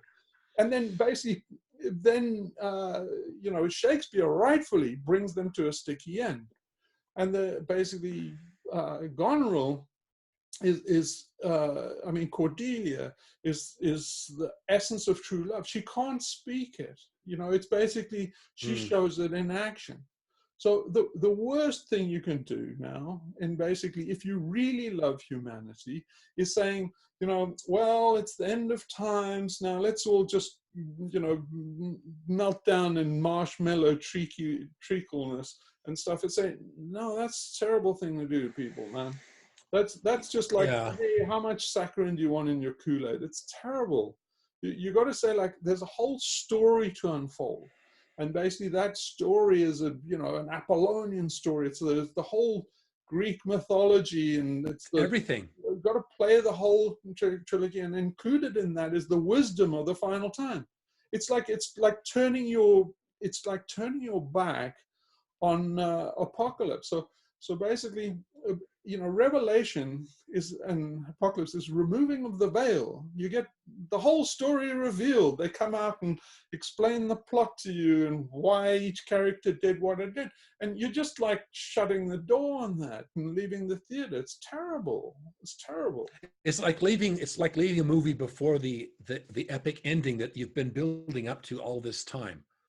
Yeah, but it's like shitting on the stage. It's like shitting on the stage and leaving. It's like jumping up on the stage and like just turning everything down and saying you're not going to finish the play. No one can see the ending. Yeah, I'm not interested in this play. This is all about it's me. It's all about me. All about me. It's about as small as you can be. Yeah, that's the problem with it. It's okay. I get it. Yeah, it's you know, there's so many ways that you can have a meaningless death. You're talking about a meaningless death. That's right up there with Championship League. Yeah. It's so easy to have a meaningless death. It's so easy to. It's the death of Narcissus. Basically, it's not Narcissus and Echo. You just basically a lot of that is going on in Exile. It's basically this. It's not real love. It's basically affinity. So they're basically It's affinity. It's just an affinity. It's a mutual egotistical affinity. And I'll prove it to you. I put this in a post in Reddit, and I said, I don't think a lot of people understood it, but maybe it sounds better if you say it outright. Is you can prove it to yourself. Just go to a meeting in Exile where everybody's supposed to love each other, and it all. We're all on the same page. Guys, I got an announcement to make. It's like, I just realized that fucking veganism is bullshit. I think we're doomed, so I'm going to start flying again. And by the way, I've bought an SUV. See how much love is left in the room after that. It's fake. Right. What is basically Shakespeare says in a sonnet is like love's not loves that alters when it alteration finds. And so it's basically that love. It's just, it's paper thin. It's just based on, do you actually subscribe to Exarch's principles?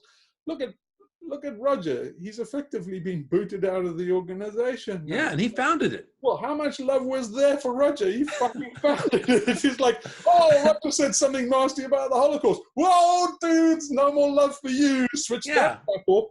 And this is love. We're supposed to go and say, oh, it's love. That's not love. It's fake. Yeah. So where do you find the love? It's not an XR. In the truth. Okay, I love you. I'm glad you said that. Beauty. And so the number one, and basically it's in deeds. It's in deeds. So truth and deeds and words. So I'll show you true love, right? And they used to tell us, so the Apartheid government, you know, completely locked down on what you got taught in school, complete lockdown, and so they would have these they kind of National Socialist myths, right? straight out of the FASH textbook and stuff, and they like history and revisionist history, and then they would tell the story that's very moving, but it was real. And it's basically, a lot of them is about the Voortrekkers, because the Voortrekkers are like the Oregon Trail. They justify white conquerors. Oh, okay, yeah, Manifest Destiny. And so yeah, so South Africa edition. It's they have this in Mormonism too. It's what's the thing, Joseph's Pioneer Trail. Yeah, the Pioneer Trail. Yeah, but you know the big thing in the Book of Mormon where they're on this trail, and it's big. This trail myth kind of thing, and they have the same thing with the Voortrekkers. They mythologize the Voortrekkers and stuff, and as pioneers and that broke the country, settled the country. And so, well, yeah, in the Book of Mormon they actually leave Jerusalem and they make a boat in the I think it's in the Iberian Peninsula or something, and then they actually do a boat and come over to the New World. It has the story of how people came to the New World in the Book of Mormon. It's kind of an Exodus myth.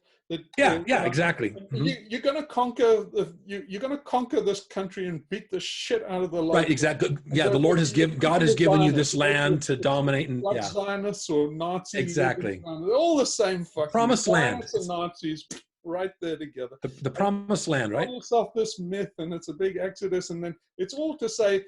So when we, basically conquered these bastards, basically did a genocide and made slaves out of the rest. It was all cool, and so that's right. Where those myths come from. So they have the Voortrekkers have one of the government in South Africa, the Apartheid government. They have all these myths, and they ram them down your throat at school. But there was one that was true, and a lot of them are about self-sacrifice and that version of love. But there was this. This girl who was she was with her sister. Her sister was just a baby, and she got caught, kind of like Donna, basically the Donna party in California. Right. Oh no. Yeah, so she got caught in the Drakensberg in a snowstorm, and they found her naked. She took off all her clothes and put them around the baby, and the baby was fine. And so, that's love, Yeah. It's not saying, all this kind of I love you kind of stuff. But you see, we need that kind of sacrifice for the people that are going to survive this collapse, if there are any. We need to do what that girl does and take off our clothes and not talk about it. Not stop all this nya bullshit. That's not deep adaptation. That's trivial adaptation. We need to prepare ourselves to take off our clothes and put them on the possible survivors. And the children. It's all about the children, isn't it? At the end of the day. Yeah, but think of the children in broader scope of the ethical children, like the wrong people. Sun Bushmen, the Piraha people, the indigenous people. By rights and logic, those guys we should try and give the best chance to survive, because they adapted to survive and we're not. They're ready to go. They already have the cold showers and the not electricity. I mean, 2 billion people live every day without electricity. Yeah. They're actually already like ready to go in many ways that we're not. Yeah. We're not ready to go, but they. Yeah. You don't have electricity. All these tech nerds are like in fantasy land saying that Elon Musk is going to put a little capsule of survivors and send it to Mars. Those capsule of survivors are already there. They've got their spacesuits on. They've got everything ready. They're on the fucking launch pad. And that is the Kalahari Desert. That's the bits of the Amazon that are left. Yep. And so those guys are the human species. Those guys are the astronauts that can survive this catastrophe. Absolutely. So we have to move fast to basically, take off our clothes and give it to them. And that's love. Yeah. That's true love. And you've touched on ataraxia, and we should talk a whole other time about ataraxia. I absolutely love that, because it's basically having courage in certain death. In the face of certain death, you go out and you fight. It's what is it, Lum Chow? Lum Chow to the death, yeah. Lum Chow is like, hey, we're going out there, and I could throw a whole bunch of movies, Star Trek, Today's a Good Day to Die, Ramming Speed, Worf, Star Trek. Report! Main power's offline. We've lost shields. Our weapons are gone. Perhaps today is a good day to die. Prepare for ramming speed! But it's complete sacrifice of the ego. Right? Yeah, it's like, yeah, exactly. It's I'm going to die out there, and I'm going to go out there anyway. I'm going to have a meaningful death, and I'm going to die. Yeah. Now compare that to like Marshall Applewhite and the guys in Heaven's Gate. Now, you know, people look at Marshall Applewhite and that story in California. Suicidal cult, right? Yeah. That was in. They go to Vegas and then they poison themselves to go to the comet, right? Yeah. So that's pure alien cortex. Oh, absolutely. They get hooked by the alien cortex. Yeah, but you see, there's a detail in there that people don't often know, and then you know the kind of the winning joke of like 1997, 98, whenever that was. It was that Comet Haley-Bopp. 96. 96. It was Christmas 96, December 1996. Okay, so but anyway, Comet Haley-Bopp comes in, and the biggest joke at the time is, you know, so many morons, so few comets. But the thing is, there's a lesson in there that people are missing, and that's the detail that they're missing is Marshall Applewhite. He had cancer, and that's why he used what? Yeah. Oh no. He was on the skids, so he used the comment and all the bullshit story to bring the rest of the guys, because he's like, he wants those guys to do sati, like he's like a patriarch that wants his wife to die with him. So he wants all his followers to die with him. He doesn't like the thought that they're going to be free or they're going to be somebody else's followers. That drives him nuts. He wants to take everybody, as many people as with him as he can. Yeah, that's how narcissistic of an asshole he was. Yeah. Now, Jem Bendell and Deep Adaptation, those guys, they got to watch out for that shit, because they on that path, right?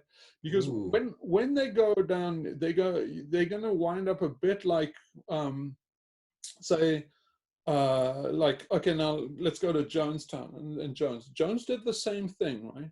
He was on the skids. And so he took everybody, lured them against their will, right, and made them drink Kool-Aid. He coached them into doing it. And the reason was he was going down, right? He didn't want them to succeed without him. He didn't want that plantation in Ghana to carry on. And okay, so what happens if you've got a leader? Him out. He came to the edge of the road. He came to the edge of the drugs. And then basically he was keeping people there against their will, because, you know, he was the better judgment. And so he got to the end of the road because that congressman came and saw what was happening. Right. And he knew the next thing is the Marines are going to come in. And then they shot him, right? And then it was like he knew it was over. So he made sure, he set the circumstances up so that they went down. And that's common behavior. The SS did that to the guys in Berlin. They tried to bring I went to flak towers in Hamburg and stuff, and they're the same ones in Berlin. Gruesome story. They put 40,000 people in each one of those flak towers and made them sustain the bombardments from Russian tanks. These are ordinary civilians, right, man? And didn't they also rig the city to blow up too? They were going to blow up the whole city. Hitler ordered the starvation of Germany in spite, you know, and that's consistent behavior, and the elites will do that with us because they're thinking like, you know, if I don't survive, I am fucked if you get on without me, you know. So the elites will take out the Kong people, potentially the indigenous people, out of spite if they think that they are the ones that survive instead of them. So we got to pull up our sleeves and get to work, because there's some bad outcomes here, you know. Yeah. How much of this is in your book?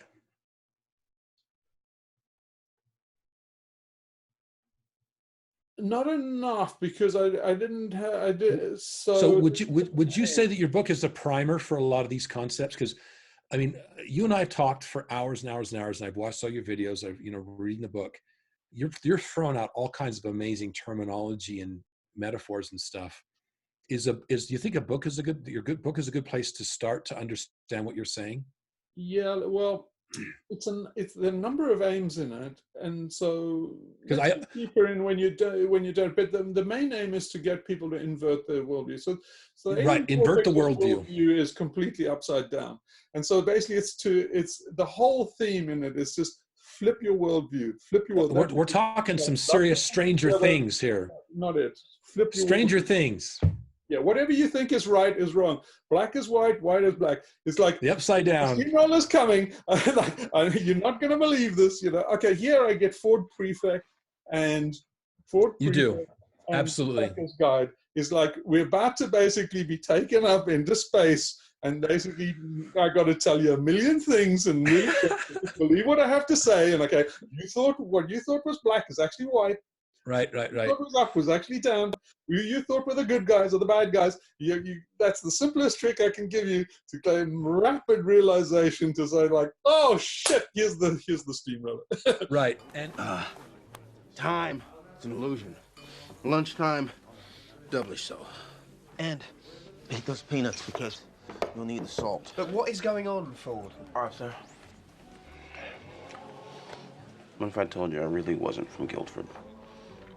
I was from a small planet somewhere in the vicinity of Beetlejuice. We've got 2 minutes. Drink up.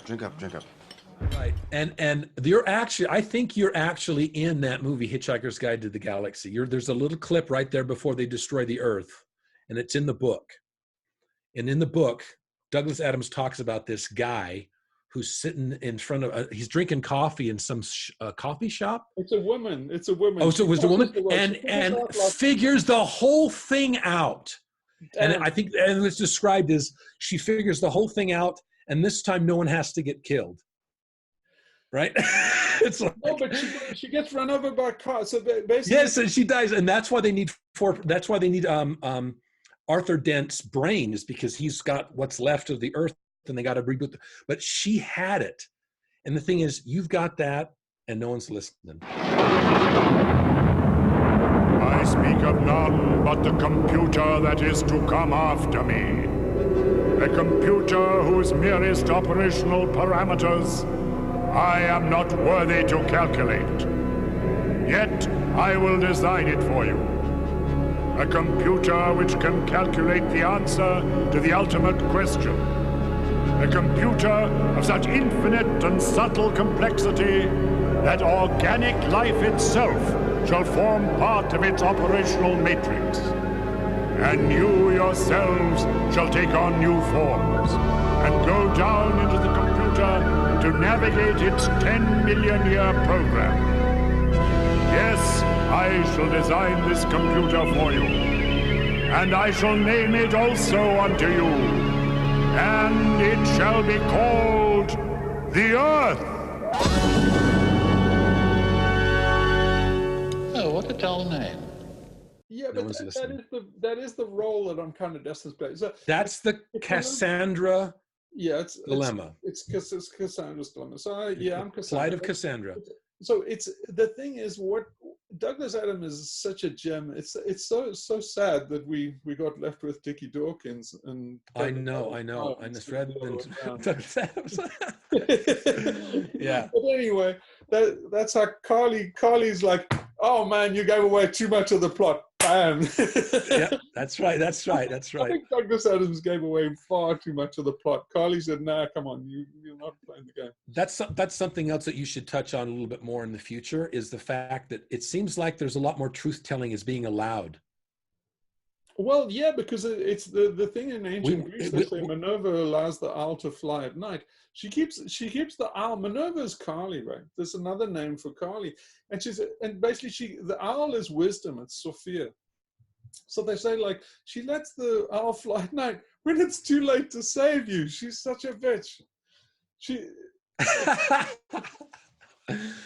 It's too late. She says, okay, I'll give you the secret how to get out of here. When it's too late to get to the fucking door, she knows you're going to... Yes, and the reason why is because you have to go through it. You can't stop this. Yeah, that's her game. You're sitting in the theater and you see it and you see what's going to happen to all your characters. You know where this movie's going and you want to get up and walk out, but it's like, no, No, you don't. You play a game, man. Stay in the game. Stay in the game. Don't stay in the game. Don't join a cult. Don't lie to yourself. Tell the truth. Stay in the game. Figure this out. Embrace atraxia. Flip your world upside down. And flip your world upside down. Before we end this video, I did want to give my little tip to the Cassandras, the cure. Okay. Okay, so everybody who's a Cassandra knows the plight of the Cassandra, right? Yes. You know what's going on, you're telling, and no one will listen. And it's hard and it's lonely and it's painful. And what's the solution? You don't know this stuff to stop it from happening. This is not about prevention. This is about an experience. No, it's just, so I just have to play my part as one of the players. Exactly. So that. So I here's run the up tip. to Julius Caesar and say, "Beware the Ides of March." I know he doesn't care about the fucking Ides of March because he's going to the forum to kill himself. Basically, right. Julius Caesar is committing suicide by going to the forum. He doesn't really care about me, but I have to play my part and say it anyway. You do have to play your part. And you are playing your part. You're doing it very well. So my help for the Cassandras out there, the plight of the Cassandra, and it's the only thing it's helped me at all. It's finding other Cassandras and talking to them and connecting with them.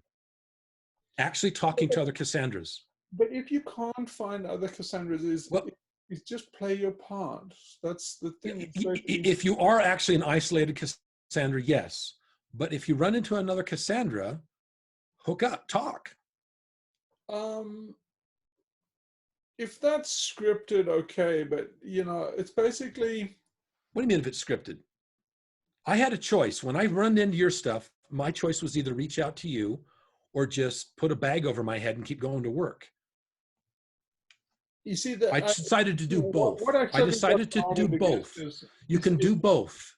You can absolutely do both. You see, here's the thing to be guarded against is why I pulled myself up there is because of this fake love thing. You see, if you wind up, you got to be pretty strong to pull that one off. To basically, if you wind up in a love fest of Cassandras, you're in Jonestown again. You're in a cult. Okay. Yes.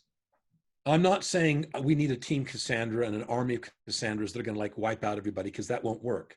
What I'm saying is if you're at your last leg as a Cassandra, and your world does flip up and down, when your world goes like this, nobody else's does. And suddenly you're like, am I crazy or is everybody else crazy? And if you ask people, they're going to say, you're the crazy one. That happened to Jonestown, right? He's teaching everybody. You shared the video. He's teaching everybody how to drink Kool-Aid. And somebody stands up and says, this is kind of weird. And they say, you're right, it is weird. Let's go talk outside. And then they inject them, right? You can't stand up in that meeting and go, this is kind of weird. Yeah, but you can find that other person in the camp at night and go to their house and go, hey, did you see what they were doing today? Is that kind of fucked up or not? No, that's what you have to do. You see what that's what I'm talking about. Yeah, so that kind of thing is okay. But the thing is, Cassandras are precious, right? Because they're lone wolves, and the system has no defense against lone wolves. If you start collaborating like that, you lose empathy. It's basically, the world goes mad in crowds, and then, as the saying goes, the guys in the stock market will tell you this, but they get sane by one. And so those Cassandras are getting sane, but you can't really start a club of sane people. They're basically, part of sanity is to back off as an individual. So I tell people, just be your own guru. Don't absolutely be your own guru. Absolutely be your own guru. But it's great when you have that other voice, when you find your videos and you're like, oh, so I'm not the only one concerned about the Road and Belt Initiative. Yeah, but here we don't want a club of Cassandras. So what the hell are you doing? It's like, what the hell are you doing? What are you doing?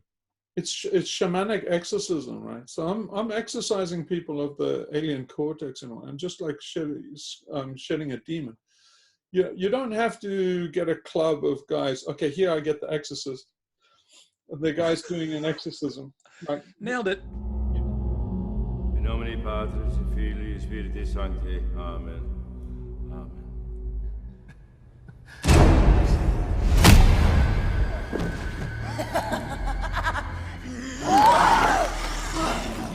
Fight it, Hannah. Fight.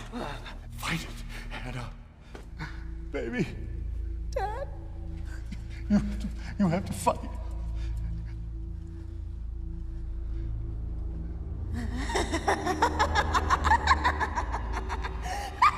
In the name of the Father, in the name of the Son, in the name of the Holy Spirit. Father, Sabotage, Anna, stop!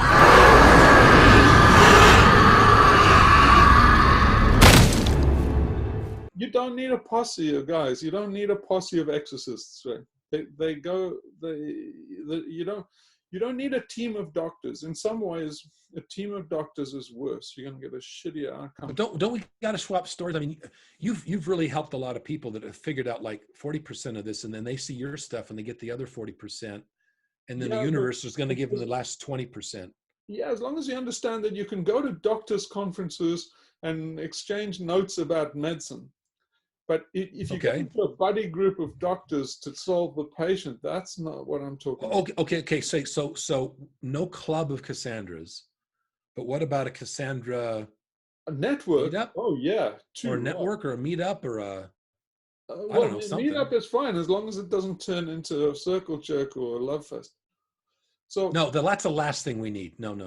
Yeah, that's what I'm talking against. But a network, oh yeah, vital. But here's the thing. Cassandras can signal without across a crowded room, without electronic connections and stuff. they on the intersubjectivity synchronicity telephone with each other. So there's just natural tractors out there. Meetups, it's like the universe pairs them up. In a remarkable way. Well, I only bring this up because you've got. I mean, I'm looking at the videos you're doing, and you're starting to seem to get traction. I know you don't care about traction, but I care about traction. And it seems to me you've got this core group of people that are following what you're doing right now, and we're not talking to each other. There's some comments on the XR Med is kind of a ghost town still. And I guess that's just the par for the course is what you're saying? No, it's early days. So it's all about timing. So early days? I thought we didn't have much time left. Yeah, we don't, but it's early days. So it's early days in the process of, we got 5 or 10 years. So all I'm trying 5 or 10 years of what? How many more hot showers am I going to have?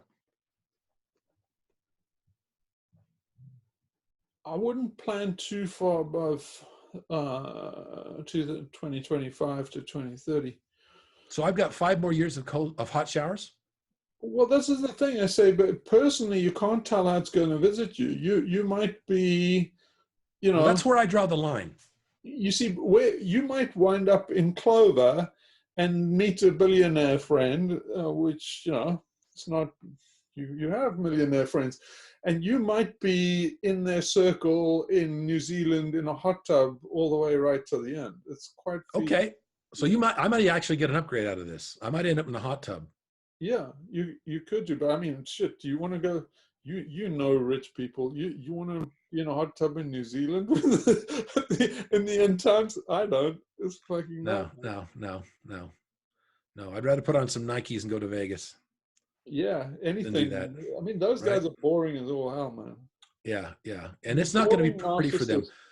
We don't really talk about what happens to elites in these situations, but they've got it actually the worst. If I was an elite, if I was a millionaire or billionaire right now and listening to this video, and in my gut I knew what you were saying was true, what's my solution? I've got so much to lose. You were talking about freedom, right? And the least we have to lose, the more freedom we've got. If you've got cars and boats and jets and all these employees and all this narcissistic ego and the plastic surgery wife, if you've got all of that, you've got so much to lose. What kind of freedom have you got? They've got so much that they've got nothing. So if you hang out with those guys, you'll find out what ennui is very quickly, because they're kind of superficially interesting, but they're in this club that, the glass wears off real quick. So they all traveling around the world, and they have these little places that you'll never get to because they're private resorts and shit like that. They live in their own world. And they're going to maintain that world as long as possible. Yeah, but it's kind of like the waiting lounge to nowhere.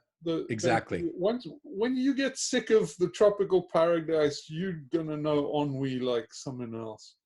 There's nothing worse than living in that world, and you basically. And then having the cold shower. That's really got to suck. If you've been soaking in a hot tub all these years, and now you've got cold showers. Those guys can't do it. They'll go for the drugs sooner than that and do an overdose, right? They're going to commit suicide because. But just think of when you're super rich and you get sick of a tropical island and your friends are all just, where's the next tropical island? Oh my, that's a kind of purgatory you don't want to know. Yeah, and so you go to New Zealand in a jet or something like that with those guys. Ooh, you're going to regret that so badly. Yeah. Those are not cool guys to hang out with, man. Stay where you're at, stay who you are, and figure shit out. Yeah, basically, right? No, basically the ripeness is all. The ripeness is all. The ripeness is all, man. Just die ripe. Just don't die green. And Ataraxia. So yeah, one more word before we go, and that's makyo. So basically all. Makyo, please, yes, please. So all these things are makyo. It's the devil's cave. It's basically all these places along the way that stop you getting to this ripe ending. And it's a million ways you can park yourself and not continue with the journey. And that's makyo. So that's another reason why I'm so hot on this thing about fake love, the syrupy sentimentality, because it's a pure cave of makyo. And it's basically, it's a honeypot. You'll die like a fly in that shit.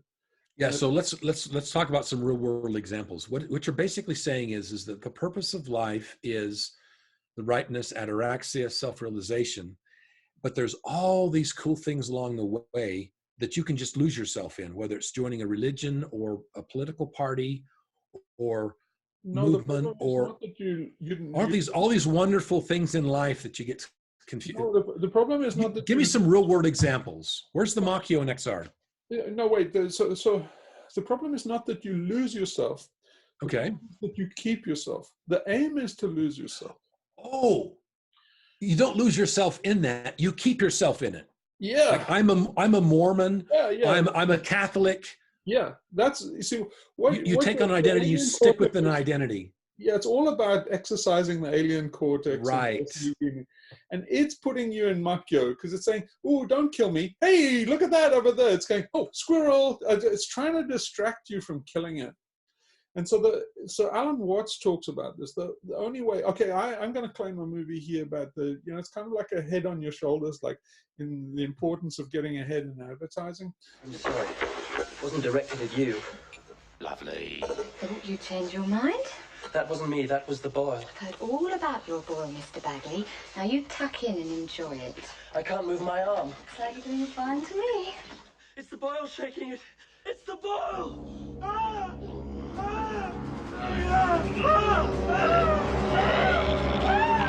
Yeah. The cortex is kind of like this kind of alien head on your shoulders, and you can only really be a human being, actually by shooting it. You got to get rid of it. You got to cut it off, and it screams the fuck, and it's smarter than you.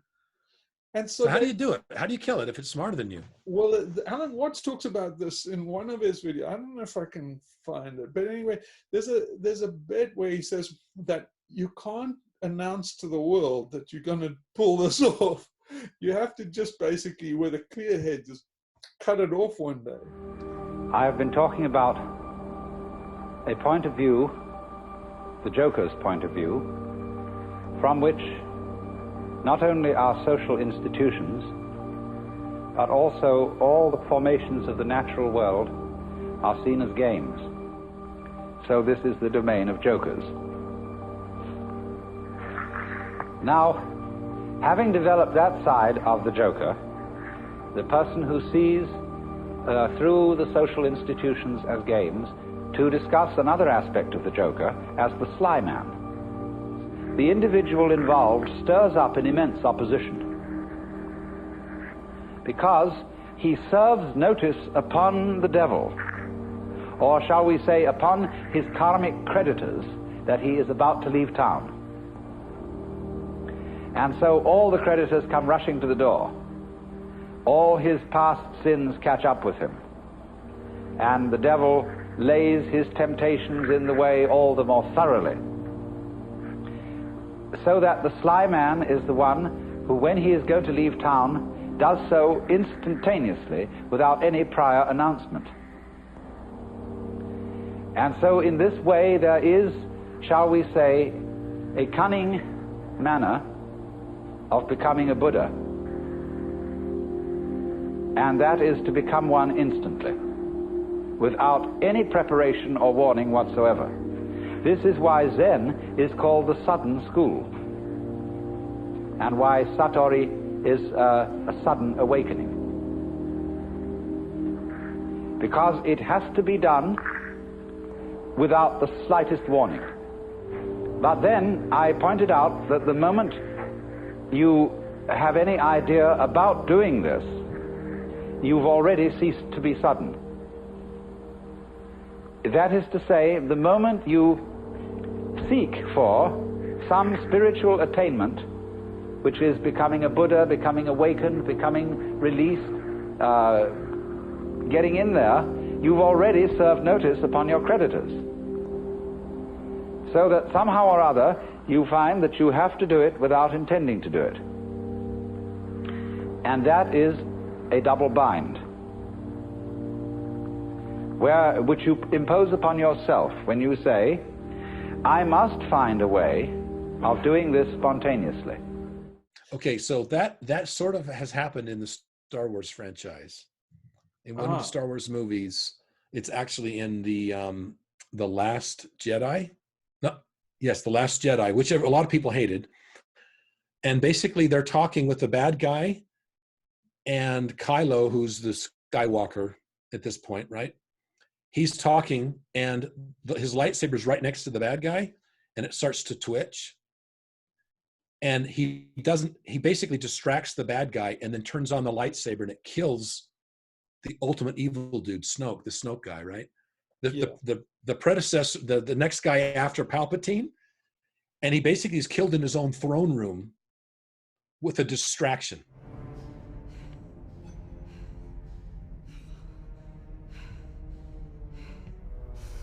I cannot be betrayed. I cannot be beaten. I see his mind. I see his every intent. Yes. And now, foolish child, he ignites it and kills his true enemy. Yeah, it's kind of like trying to kill somebody that's clairvoyant. So there's another... Right, that's what I'm talking about. This guy's got the Force. He can see the future. He's saying, I can read your minds. I know everything that's going on. He's actually saying, I know you're going to strike her down. I can feel your hate for her. Yeah, and it's actually the lightsaber next to him. And you have to kill this guy. And you have to kill this guy. So, and the last second, it's a different... The same thing happened in at the ending of Hunger Games. Oh, I never saw that, but I know there's a movie. The heroine is supposed to kill punish the bad guy. Right. But the new leader's actually above him, and she's supposed to kill him with an arrow. Yeah. And at the last second, she just tips the arrow up and takes the new leader out. Yeah. Without thought, without thought, with absolutely, like, as if she didn't even think about it ahead of time. It's almost like, oh, wait a minute, I'm killing the wrong guy. And she, and she takes out the leader and everyone is stunned. Yeah. And it's like that fast. Yeah. That's what you're talking about. We are gathered to witness an historic moment of justice. Today, the greatest friend to the revolution will fire the shot to end all wars. Mockingjay, may your aim be as true as your heart is pure.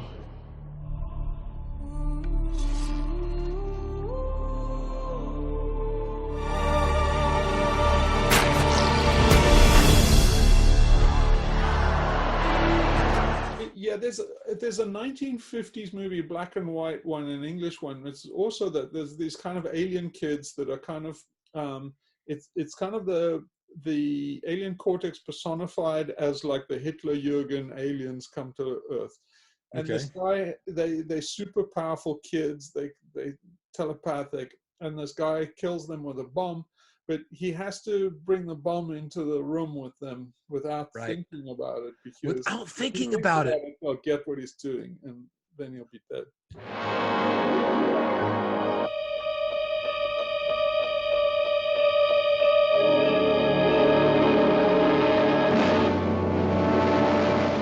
Children that grew to look like this.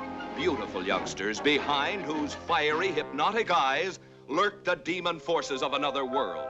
They're not human. They ought to be destroyed. Forces put to such sinister use that it became a national emergency. There's nothing you can do to stop us. Leave us alone.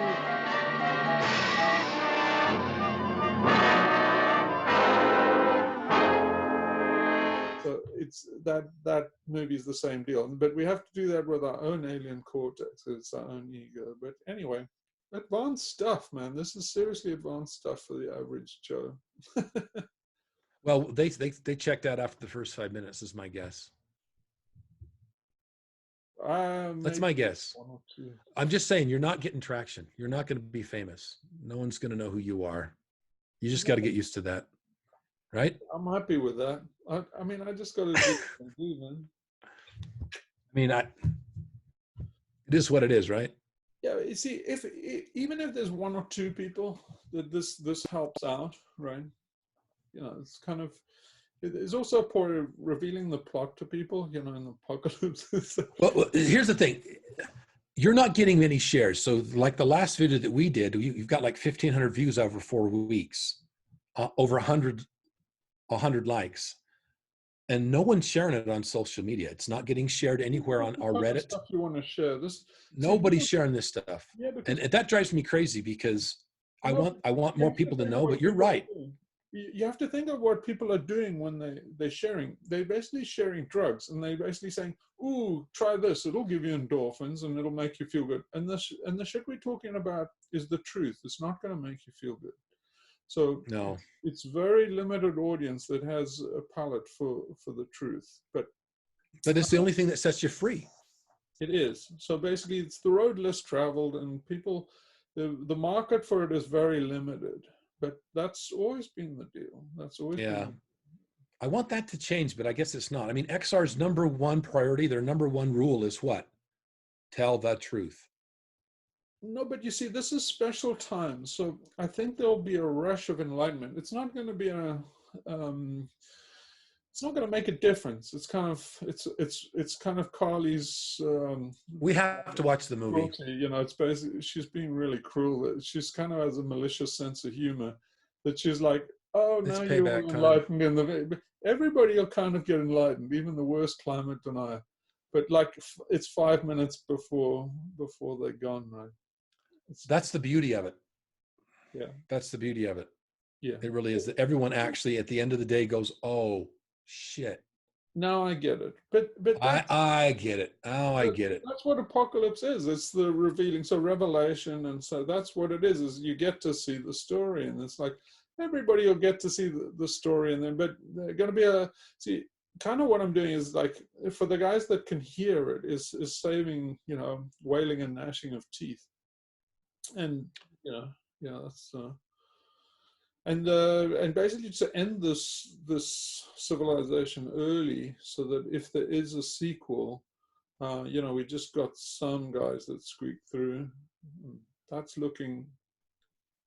Yeah, you know, if in 2120, in January 19, 2120, and 100 years from today, if it's just a couple of people, you know, groups of people around campfires talking about this stuff, I'm good with that. That's what I want. I'm good with that. Yeah, wouldn't it? Here, let's finish on this image. Okay, there's this piece out of Deep Forest from like 1994, and then says, you know, basically somewhere deep in the jungle, awesome men and women. They are our past, and perhaps they are our future. Somewhere deep in the jungle are living some little men and women. They are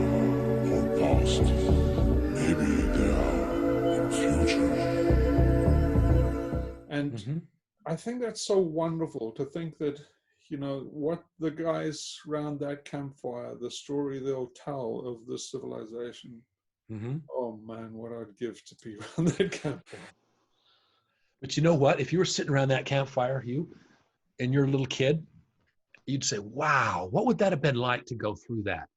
And they'll tell you, you don't want to touch that mojo, man. Go back to Göbekli Tepe. You'll see that they. Well, the answer to that is that's what we're doing right now. It's we're living it. Tales, yeah. We're living that story. Yeah, but this is, we also, you know, here Hank and Hugh are telling a cautionary tale too for is like, don't build this up again. If the civilization completely collapses and then somebody's like, hey, let's start this all over again. I'm the king.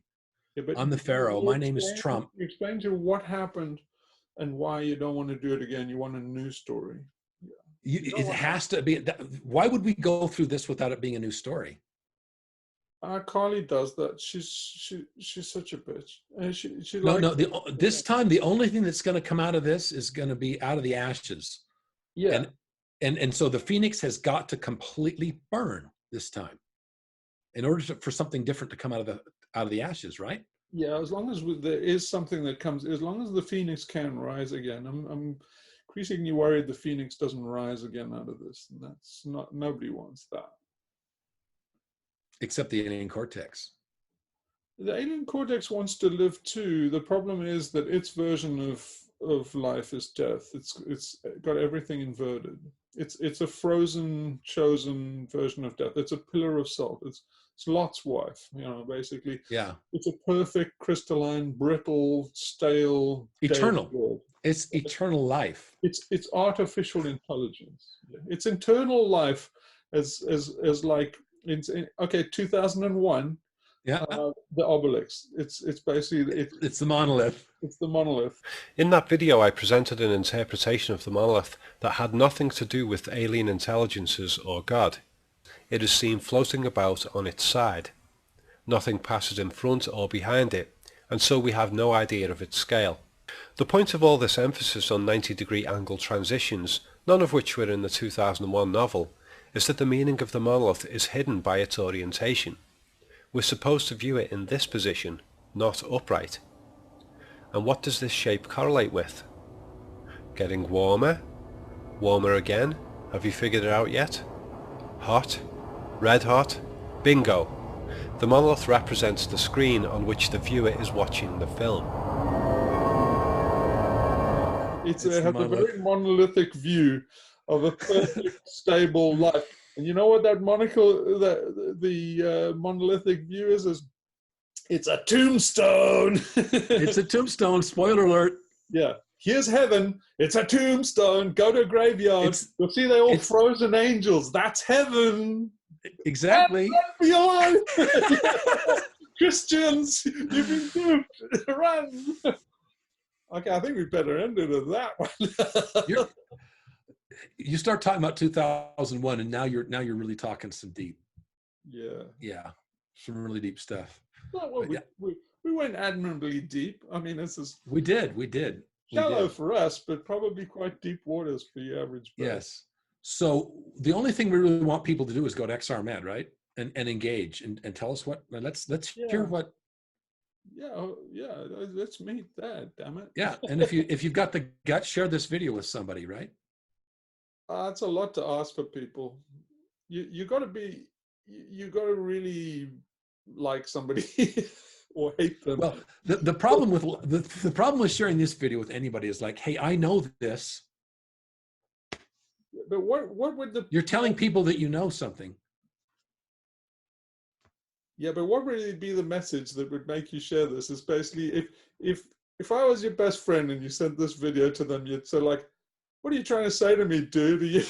I'm gonna go on a limb here, and I'm gonna say the only reason I'd share this video is if I wanted to say, hey, I found the Antichrist. That's a good one. Hey, I found the Antichrist. Take a look at this. Hey guys, I think this is the Antichrist. Take a look at this. Listen to what he said about God's Jesus' dad. Those guys, because A lot of people have me pegged as the Antichrist. I know, and maybe you want to touch on that, because I mean, you're not ever going to go on the record as being the Antichrist, but it doesn't make sense to me because you don't meet the criteria. I mean, the guy that's telling Adam and Eve that the earth is theirs. Basically, I'm saying, like, okay, I mean, how do you tell insane people that they're insane? It's basically, okay, guys, if you're one of the guys that think I'm the Antichrist, basically, this is the God and the devil is both here. It's the alien cortex. They're basically a confusion, a diabolical confusion. They're the same thing. Alien cortex is doing, you know, Lucifer and God projected onto the universe. And so that's right here. Basically, if you want proof of it, I'll give you a lobotomy. Basically, God will disappear, the devil will disappear. You won't be praying to anybody, and Jesus won't be at your side anymore. Says the Antichrist. A scalpel can separate you from Jesus. Says the Antichrist. The thing is, everything you're saying sounds like what the Antichrist would say. That's the problem. That's why it's like self-reflexive. Everything you say, it's like that's what the Antichrist would say. He would say that there's no God. He would say that it's the alien cortex. Okay, but then I can say this: that how do you get out of that bullshit trap of your it's your self-fulfilling prophecy? It's life. It's the way to get out of that hermeneutic circle is what they're in is life. It's saying, like, where is life? Is basically everywhere in the Bible. What the trick is, they're saying where they're hiding is where life is. And what's life affirming and what's pro-life and what's saying let's preserve life and respect life and love life. Every part of your brain, just the stage. 5 layers want the same thing. They want life. We the stage engineered to want life. Life wants to live. Yeah. All life wants to live. So Jesus says, you know, basically choose life. Okay? Right. So we all on the same page now, even if I'm the devil. Which one writes a book? The one that wants to trick you out of life, or the one that wants to give you life? Here's the thing. Where did all the Christians tell you where life is? They say it's in the afterlife. Life is up there. You have to die to get there. You have to die to get to heaven. Away from you. They're telling you you get it somewhere else. That's the straight line for oppression of slaves everywhere. As they tell you, yes, this is not life. This is not legitimate life. Don't worry about your suffering. This is suffering. It's suffering. This is not the real deal. This is just a dress rehearsal for nothing. It's basically, boy, are you ever going to be shortchanged? Because on your deathbed, you'll know that you've squandered your whole life and there's no afterlife. And so, okay, that's one thing the Antichrist would absolutely not say. If you were the Antichrist, you would say, just put up with this shit because it's going to be better after you die. Yeah, and that's what the Antichrist says. Jordan Peterson says that. That's what it's the Bible. Jordan Peterson says, yes, that's what the religious people have been saying. Life is suffering. Yes, because they're stealing your life from you. That's what the religious people have always said. Life is suffering. Yes. When civilization says the same thing. Look at the alien cortex. Is if we stick with the Bible, then we all go down in the rapture. The rapture is the end of us. Basically, if the Kung people survive, if the Piraha, the Machaganga, all these primitive people, if they survive, that's life. They us. Basically, they embody us in our consciousness, and they go on. The devil doesn't want that. Basically, the devil doesn't want any of us to live. So you mean live here? You mean live in actual reality? They don't. Yeah, and this whole afterlife thing.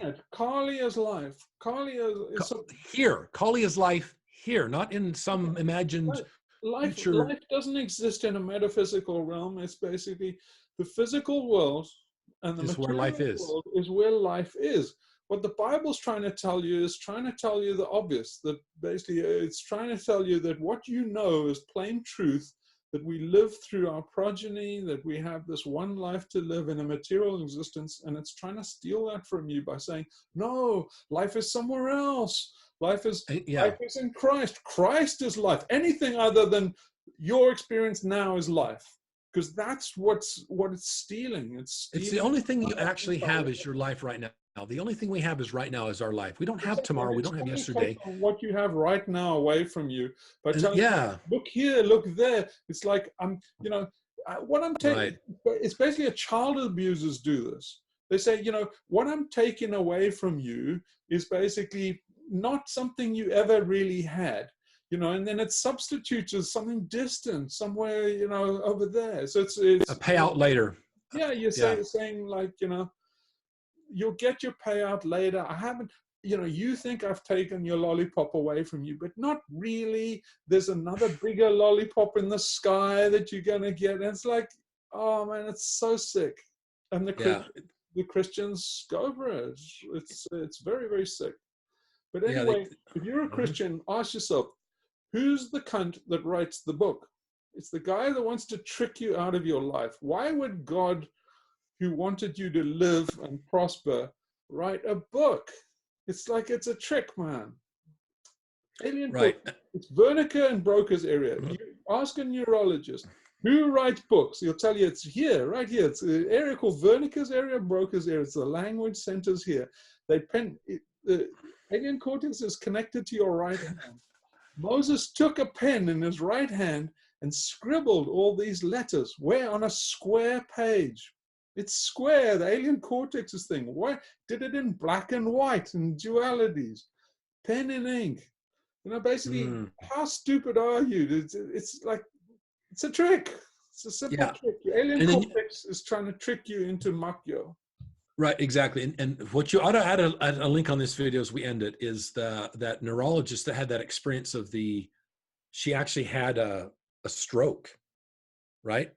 That wiped out her left brain right above her ear. And it kind of wiped out her alien cortex. And so suddenly she like fell into her right brain. You know what I'm talking about? Even Gail's even talked about her. It's quite common thing, you know.